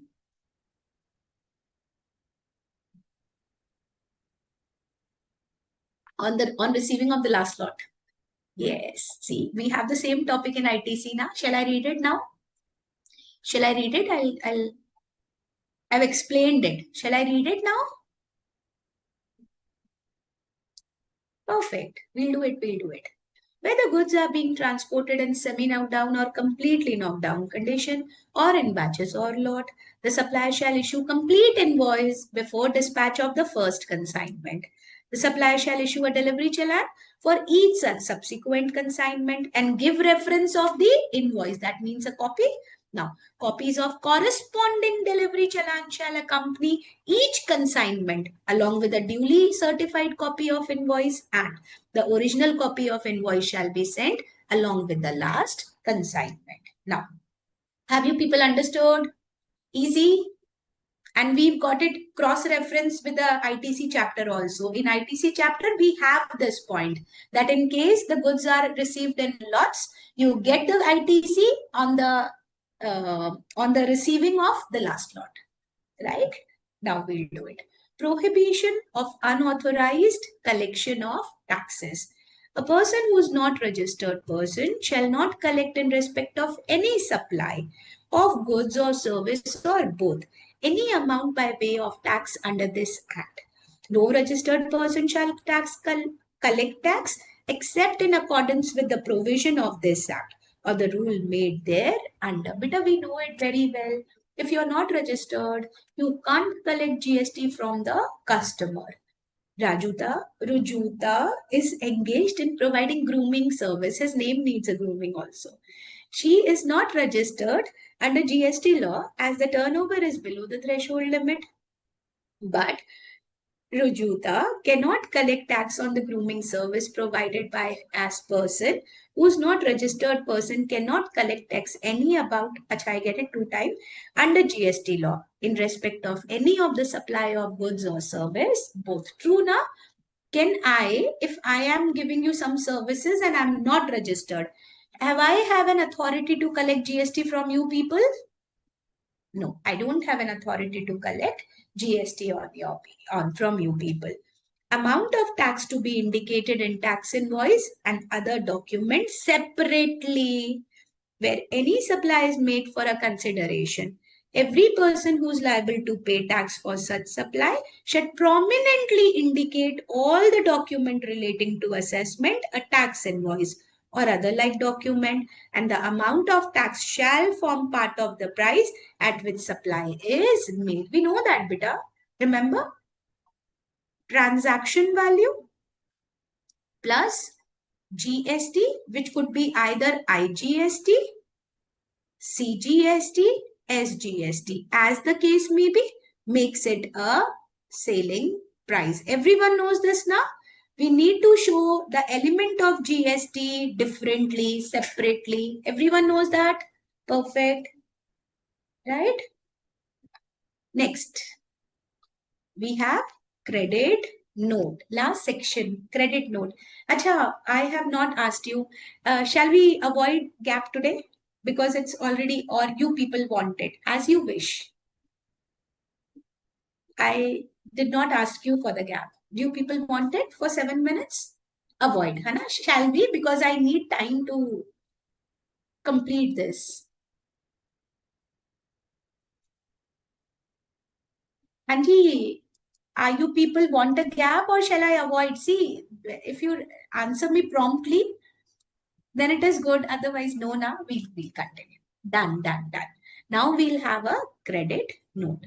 Credit note means a document issued by a registered person. Very important. A credit note is issued by a registered person. Then, a supplier of goods or service is mandatorily required to issue a tax invoice. But of course, however, after the issue of one or more invoices, there could be a situation like the supplier has erroneously declared a value which is more than the actual value of goods or service provided. Example, I have billed you for rupees 2,50,000, but the actual service ya good I provided was of rupees 2,30,000. In that case, I have to give you a credit note of rupees 20,000. Then the supplier has enormously declared a higher tax rate than what is applicable for the kind of goods or service supplied. The goods, the HSN good which I provided you was of 12% GST rate, but due to my mistake, I charged 28% for it. In that case, I have to issue a credit note for the balance of the GST to be refunded. Next, the quantity received by recipient is less than what has been declared in the tax invoice.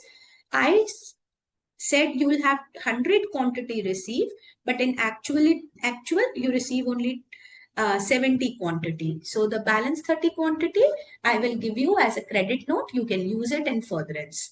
Then the quality of the goods or service supplied is not as per the satisfaction of the recipient, thereby necessitating partial or total reimbursement of invoice value. You asked me for a A grade sugar, but due to mistake, I provided you with a B grade sugar. You have two choices. Either get the whole refund or you can have a balance of your amount refund in form of credit note. Then the last one, any other similar situation. The similar situation common will be, I have to give you some kind of refund. Now, credit note. The supplier may issue to the recipient one consolidated or more than credit note for the supply made during the financial year without linking the same to the individual invoice. Can anybody help me out with this? See, all these situations, situation 1, 2, 3, 4. All these 4 situations was being done by me to each one of you in 4 different months. In that case, I have a choice. I can make 4 credit note at the end of the year, or I can make 1 consolidated credit note. Both are workable. As I wish, I can do it. Do you people understood? It is upon me. I can issue 1 consolidated credit note or I can issue individual credit notes also. Everyone got it?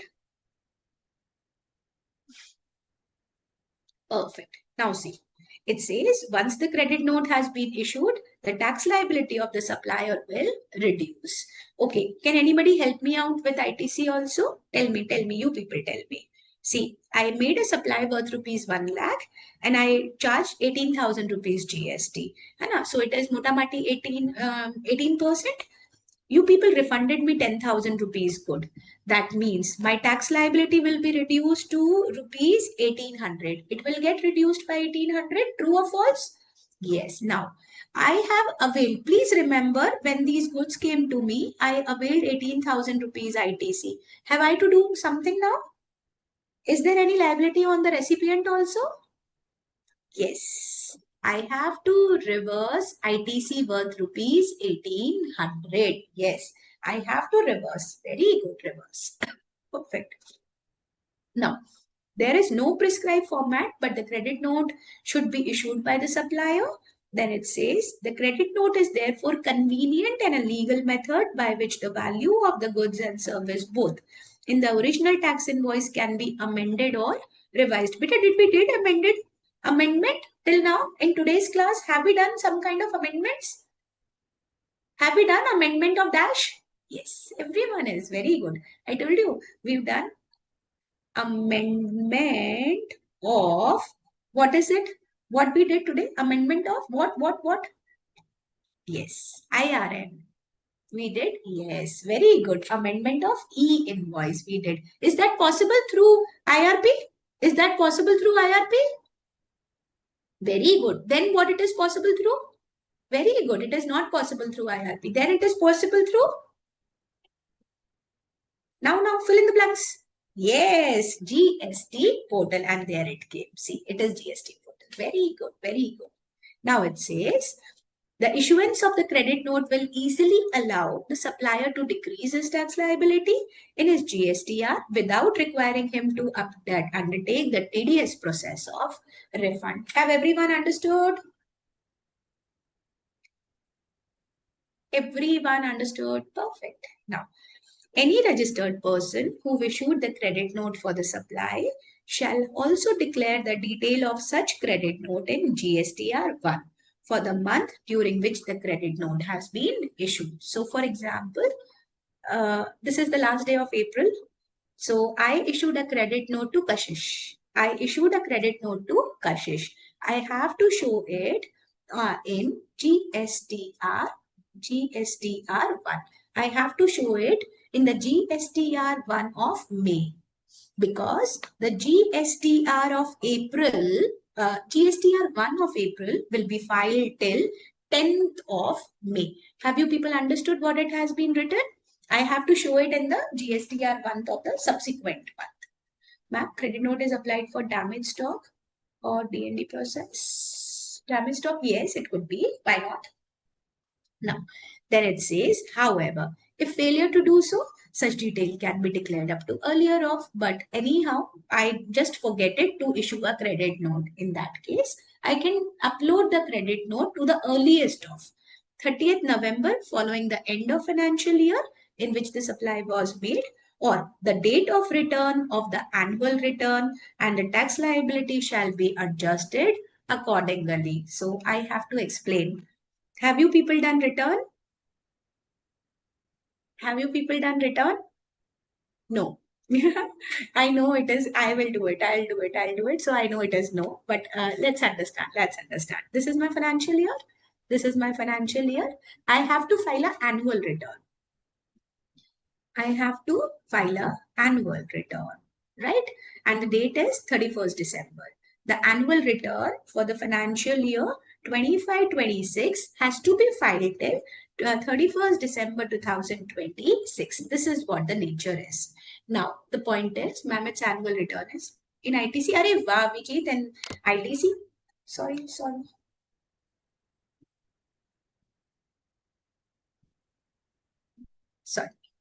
There it is. Is my screen not sharing to you?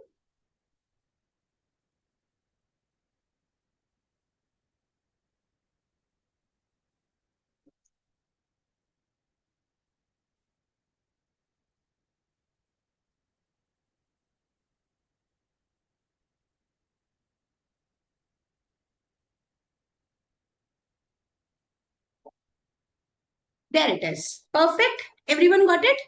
Now it is. Now it is. Sorry. Okay. Now I'll explain it again. For the financial year 25-26, I need to file an annual return till 31st December. Can anybody tell me, is this the last date, or I can file it before also? Matlab, is that the only date I need to file it, or I can file it before also? You people, right? Is that the last date? Or I can file it before also. Very good. I can file it at any time before also. So we've got two dates. It's either the annual return or 30th November. So what does it mean? Understand. If I file my annual return before, Then for example, I filed it on 31st July 2026. Then I can update the credit note up till, tell me what will be the date? Yes, up till 31st July. Very good, 31st July. But I filed my annual return on 1st December 2026. Then what will be the last date for me to update my credit note? Very good. It will be, but it will be 30th November. Sridhar, it will be 30th November because I've already filed my annual return. Sridhar, got it? Got it? Everyone? Perfect. Now we'll do it. So you people have understood the credit note? Everyone, you people understood the credit note?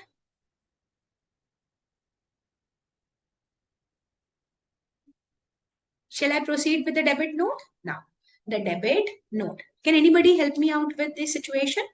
See, I've given you an invoice of 1,000 rupees. Okay? And I anyhow supplied you, it is for the five pieces. But when I supplied 10 pieces to you. And when things came to you, yes, when things came to you, you accepted the whole 10 pieces. In that case, don't I have to give you a supplementary invoice? Am I under a duty to, I will give you a supplementary invoice for the next 5 pieces. Don't you think I will do this?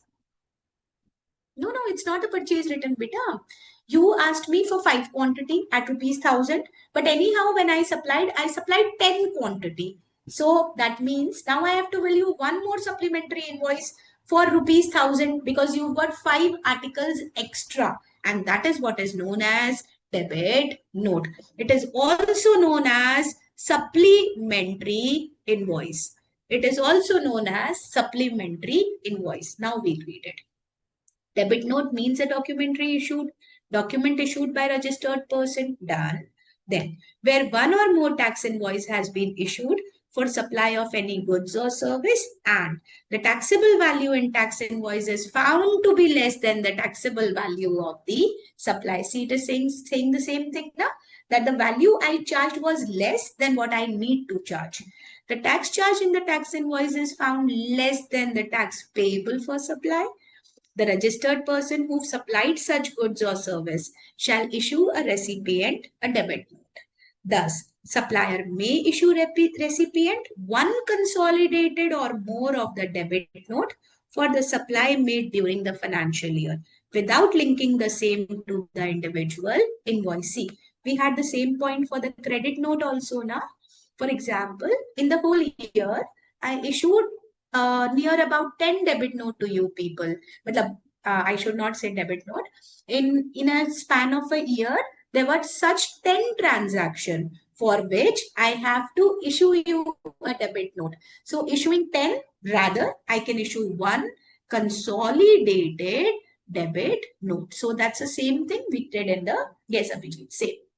Now, this says any registered person who issue a debit note in relation to supply of goods service shall declare the detail of such debit note in the return of month during which the debit note has been issued and the tax liability shall be adjusted. Can anybody tell me after reading this, is there a time limit for putting the debit note on the portal?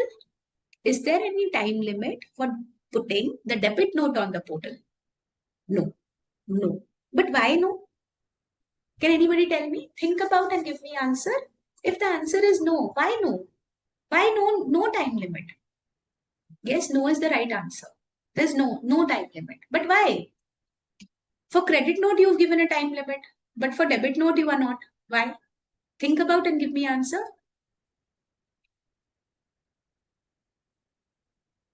Yes, very good, Abhijit.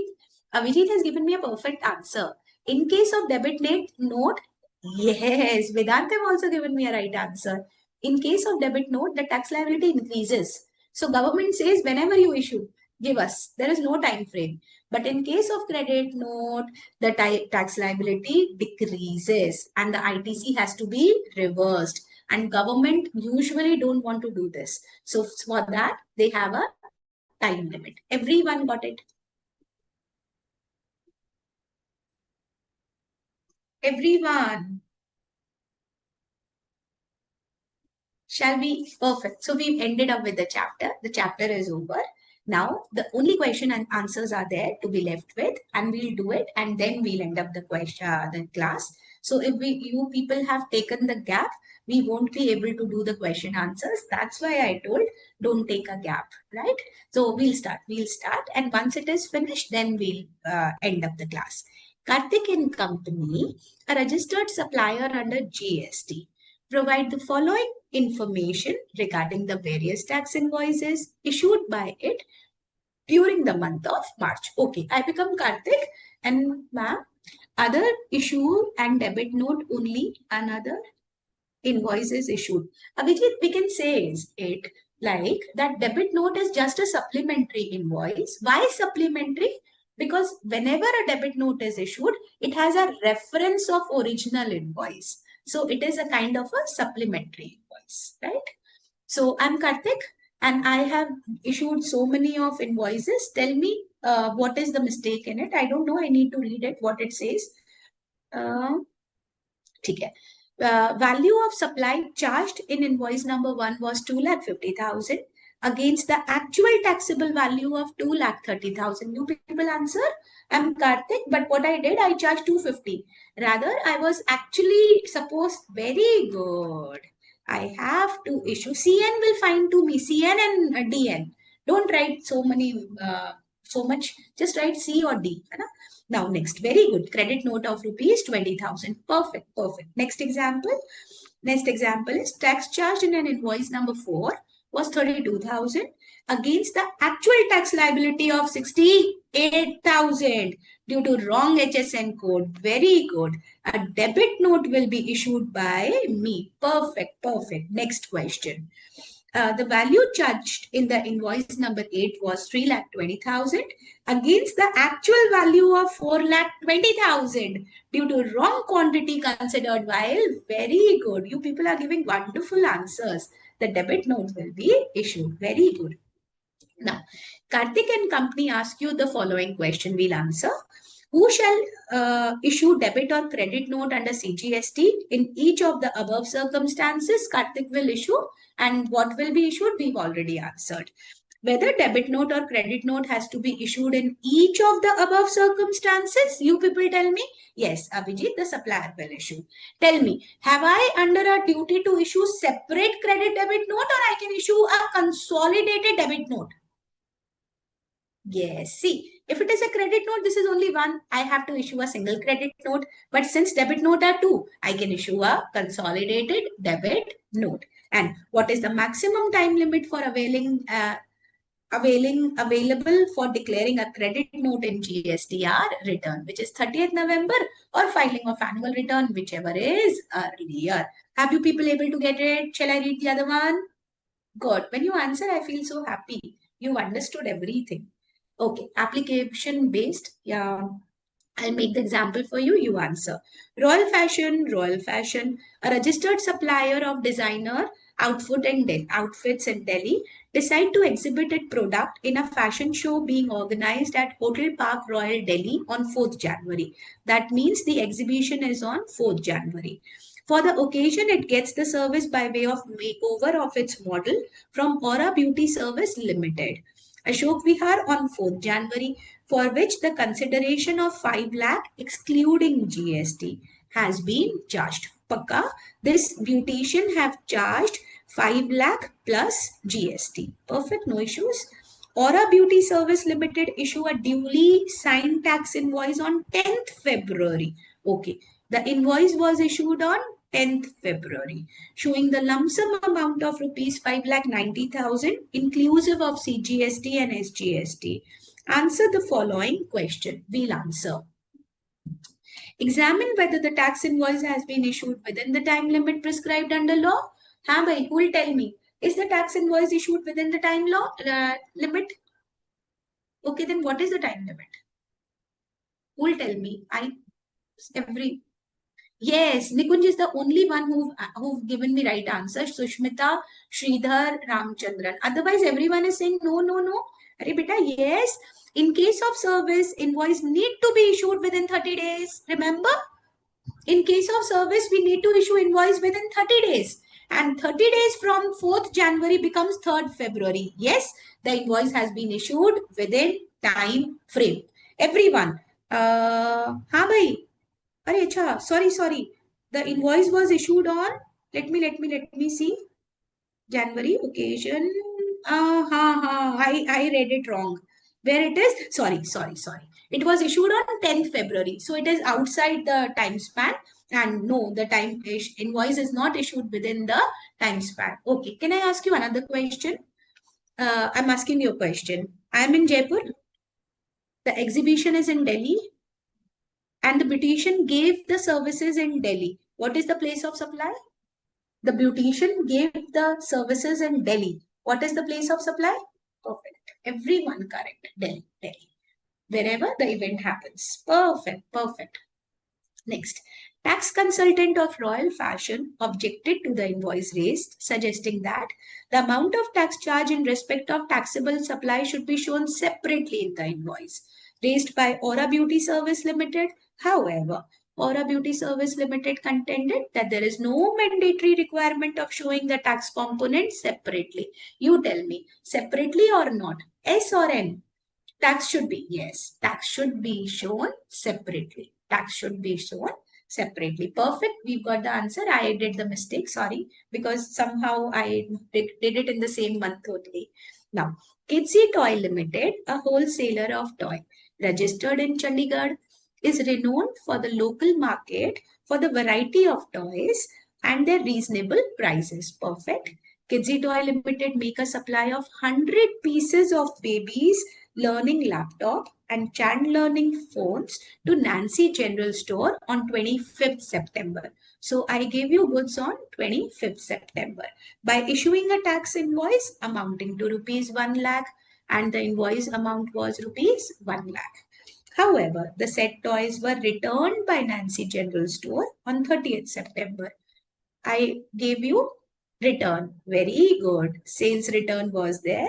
Discuss which document Kidsy is required to issue in such a case. Everyone got the right answer. A credit note will be issued. Very good. A credit note will be issued. Now, next. Very good. Trust and Fund Limited, an event management company, has provided its services for an event at Kapoor Film Agency, Mumbai on 5th June. So the event was on 5th June. The payment for the event was made on 19th June and I received the payment on 19th June. No issues. Determine the time of issue of invoice as per the provision of CGST Act. Will give me the answer. What will be the time limit for issuance of invoice?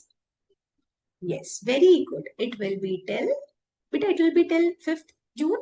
Are why? It will be till 5th July now, within 30 days. Why on or before Gayatri? Is this a continuous supply of service beta? Or is this a continuous supply of good? Yes, see, Gayatri, remember? If it is not, how can you link it with the payment? It will be within 30 days from the provision of the services. Got it, everyone? Everyone got it? Perfect. Uday Singh, a registered supplier, has received advance payment with respect to the service to be supplied to Sujamal. His accountant asked him to issue a receipt voucher with respect to such service to be supplied. Very true, accountant is on a right track. However, he is apprehensive as to what would happen in case the receipt voucher is issued, but subsequently no service are supplied. You people tell me, I give you an advance and you give me a receipt voucher. Very good, Abhijit. I have not issued the invoice, neither I have made a sale. Then a refund voucher will be issued. A refund voucher. Can anybody answer me a second question to it? If at the time of taking the money, the advance, I don't know the type of supply and the rate of GST, what will be applicable? Very good. The rate will be 18% and the type of supply will be interstate. Very good. We did this. Okay, the next question. Bhojraj, a registered person, has availed a GTA service from unregistered supplier on which he is liable to pay tax under reverse charge. He wishes to know whether he is required to issue an invoice. Please advise him and discuss the relevant provision under CGST Act. Okay, so here the Bhojraj is, and he's a registered person. And you avail the service of GTA, who is an unregistered supplier. Now tell me, who will issue the invoice? Who will issue the invoice? Yes, Bhojraj will issue the invoice. Along with, there is one more document will be issued. Along with, there are two document to be issued. Very good. Now, beta, it is payment voucher. It is payment voucher. Yes, payment voucher. Okay. One more additional question to be asked.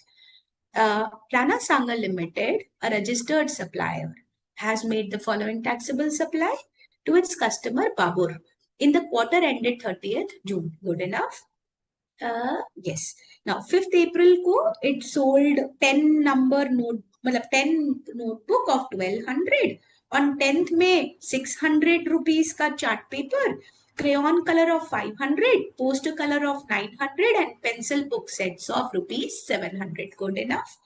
Goods in respect of bill number 102, 230 and 254 have been returned by Babur.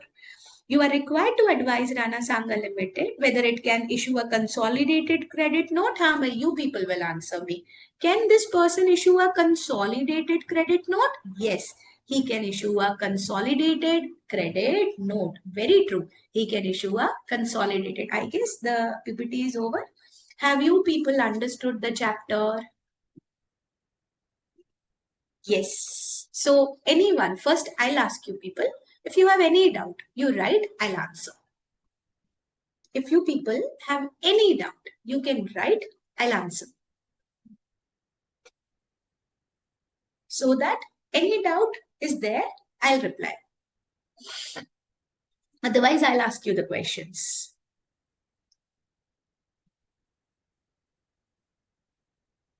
Anyone?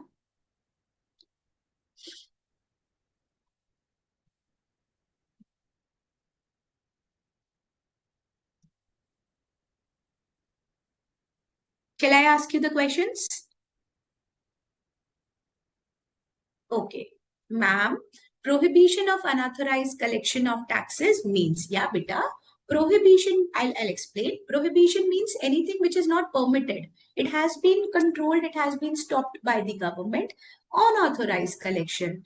If you are collecting it once you are registered is an authorization one. But if you are not registered, you cannot collect GST. And in case you found collecting GST without registration, GST department take you away for the further proceeding. It's an offense. It's an offense. So no person who's not registered under GST cannot collect GST from its customer.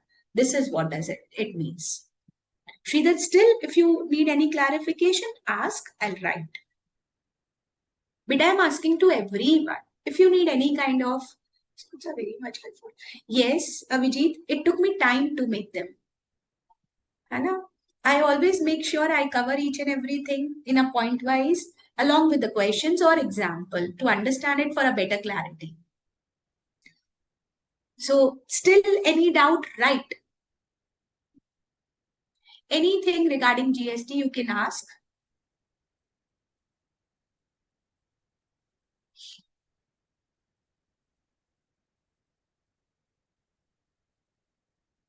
How to remember whether debit note, credit note is to be issued. Like for whose point of view should we check? Sushmita, okay, I'll answer. Whenever it is a debit or credit note, we always see it from the viewpoint of supplier, the registered person who supplied the good. So never take it from the viewpoint of recipient. Always take it from the viewpoint of supplier. You will get it very easily. It's the same account funda where we issue credit note or debit note. Same funda, no change. If I'm giving you anything which is more of the value, but I have charged less, I will charge you debit note. Matlab, I'll make a debit note. But if I have to give you a refund, I will never give you a monetary refund. Rather, I'll give you a credit note. Ma'am, can you please repeat the example of the topic in credit note? Yes, I will. Examples of topic. Yeah, I repeated. See the first one. The supplier has erroneously, galti se, है ना, declared a value which is more than the value of the good service provided. That means I actually wanted to value, I should make an invoice of rupees, example, 2 lakh. This example say value which is more than the actual value of goods. So we took an example. I have I have made an invoice of rupees 2,50,000 rupees, but due to my mistake, the goods which went to you was of rupees 2,30,000 only. So for the value of 20,000, what will I issue? Himanshu, what will I issue, beta? I made an invoice of rupees 2,50,000, whereas I only supplied goods of rupees 2,30,000. Yes, I'll issue a credit note. The next one. See, I have to charge GST at the rate of, I charged GST at the rate of 28% due to my mistake. But the actual GST which you have to pay was, the actual GST which was applicable was 12%. So I charge the extra GST from you people. So what will I issue to give you refund? What will I issue to you people? I will issue you a credit note of the balance GST which I charged extra. Okay, understood? Under e-way bill, okay. So Shmita, just wait for a sec. I'll answer you this also. Samiran, I will answer you. I'll just wind up this. The quantity received by the recipient is less than what has been declared. I charged for 10 quantity, 10 pieces. Rather, I gave you only 5. Then for 5, I have to give you a credit note. And I gave you, you asked me for the A sugar, but I gave you the B sugar, B quality sugar. In that case, whatever is the difference between the prices, I will give you the credit note. So I've explained. Now I have some more question. I'll answer every. Ma'am, can you please repeat this I have done? Ma'am, under e-way bill, for what is the limit of taxable value of good? Yes, beta, it is 50,000. If the taxable value, the transaction value of the good is above 50,000, you need to issue a e-way bill. Yeah, that is 50,000. Ma'am, is there any distance criteria for e-way bill? Yeah, beta, there is distance criteria. It depends what kind of truck you are taking through. There are two types of truck.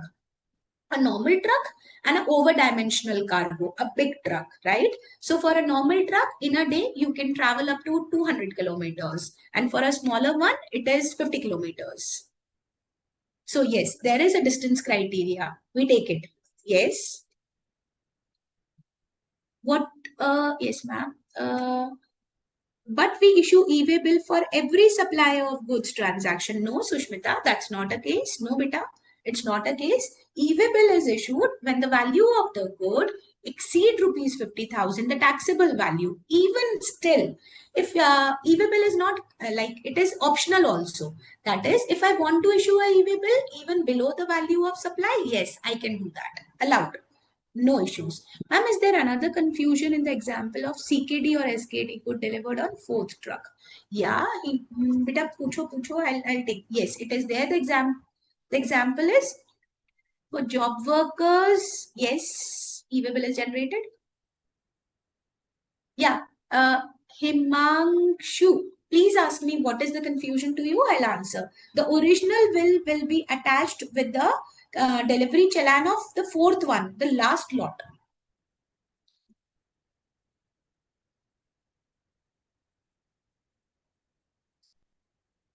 Samiran, the distance criteria for issuing a e-way bill. Nana beta, no, not such kind of. I got it what you were asking. If I'm going 5 kilometers away only, then also e-way bill required. So yes, if it is within the state, then intra-state rules will be seen. That is, your state rules will be seen. But I got it now. I got your point, Hannah. See, I'll tell you. It is like Somebody asked me for semi knockdown. Samiran, I remember your. Samiran, I am just answering. Let me complete this query. Ma'am, is this case e-way bill should be issued for what? Is it for invoice or for a delivery chalan? But if e-way bill is issued, it could be issued for the delivery chalan also, right? If the e-way bill is issued, yes, you can issue. No issues with that. है ना?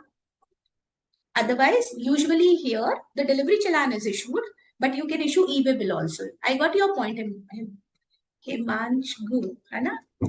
I'll call you Himansh. Yes, you can. And now I have got, okay, I've got one more question and it's a good one. Okay, see, here it is Rajasthan and here it is Gujarat. Okay, and the distance between them is only 3 kilometers. 3 kilometers. That means just a road away, that is Gujarat, and here I am in Rajasthan. Now the thing is, if the good which I purchased exceed rupees 50,000, yes, the e-way bill will be issued. And if within Rajasthan my goods are moving for 3 kilometers, then I have to see what the Rajasthan SGST Act says about. If it also says for the 50,000 rupees, then yes, e-way bill has to be issued. Yes.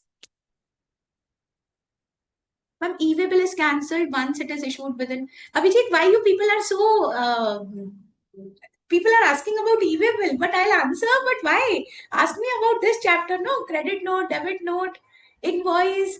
Ma'am, e-way bill is cancelled once after issued within 24 hours. Yes, beta, it is. But there are exception to it. If your e-way bill have been intercepted at any of the toll, then you cannot cancel the e-way bill. Yes, that's true. After generating of Part B, you can cancel the e-way bill within 24 hours. In fact, it's not 24 hours. There are two parts in e-way bill, Part A and Part B. We'll do it. Why you're asking about e-way bill so much? But still ask, I'll answer. Anything else? Ma'am? And where is it is posted? Ma'am, how do the dynamic QR code in B2C transaction and where it is posted? Beta, whenever you buy anything at the shopping, in the mall, where the billing centers are there, have you seen the POS machine, point of shopping machine? The machine which you scan and make the payment is known as POS machine.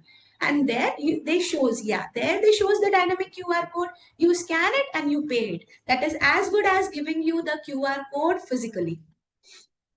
Credit note का ई invoice भी करना होगा. Yes, Gaurav, for the debit note and credit note, if you are under a obligation of e-invoicing, करना होगा. Perfect, beta. You need to do it. Now I feel it's a class of invoice. Otherwise, you people have started me with the e-way bill. I know I'll do it. But it doesn't along with the invoice. But it is doesn't along with the invoice. Okay, that is not an e-invoice also. No, that's a normal invoice. That's okay. It is assumed by the department that it has been given you along with the invoice. The QR code which is made available on the POS machine. And can you please provide me with I can't.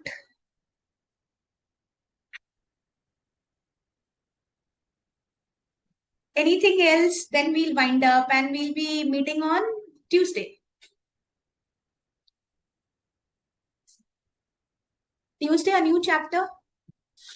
Acha, are you people able to understand? These things are there in your mind. I always make them with fun because I know it becomes boring for 2.5 hours. I always try to give you example, have a bit of conversation with you people, Anna, so that it becomes interesting for both of us, not only me, for you also.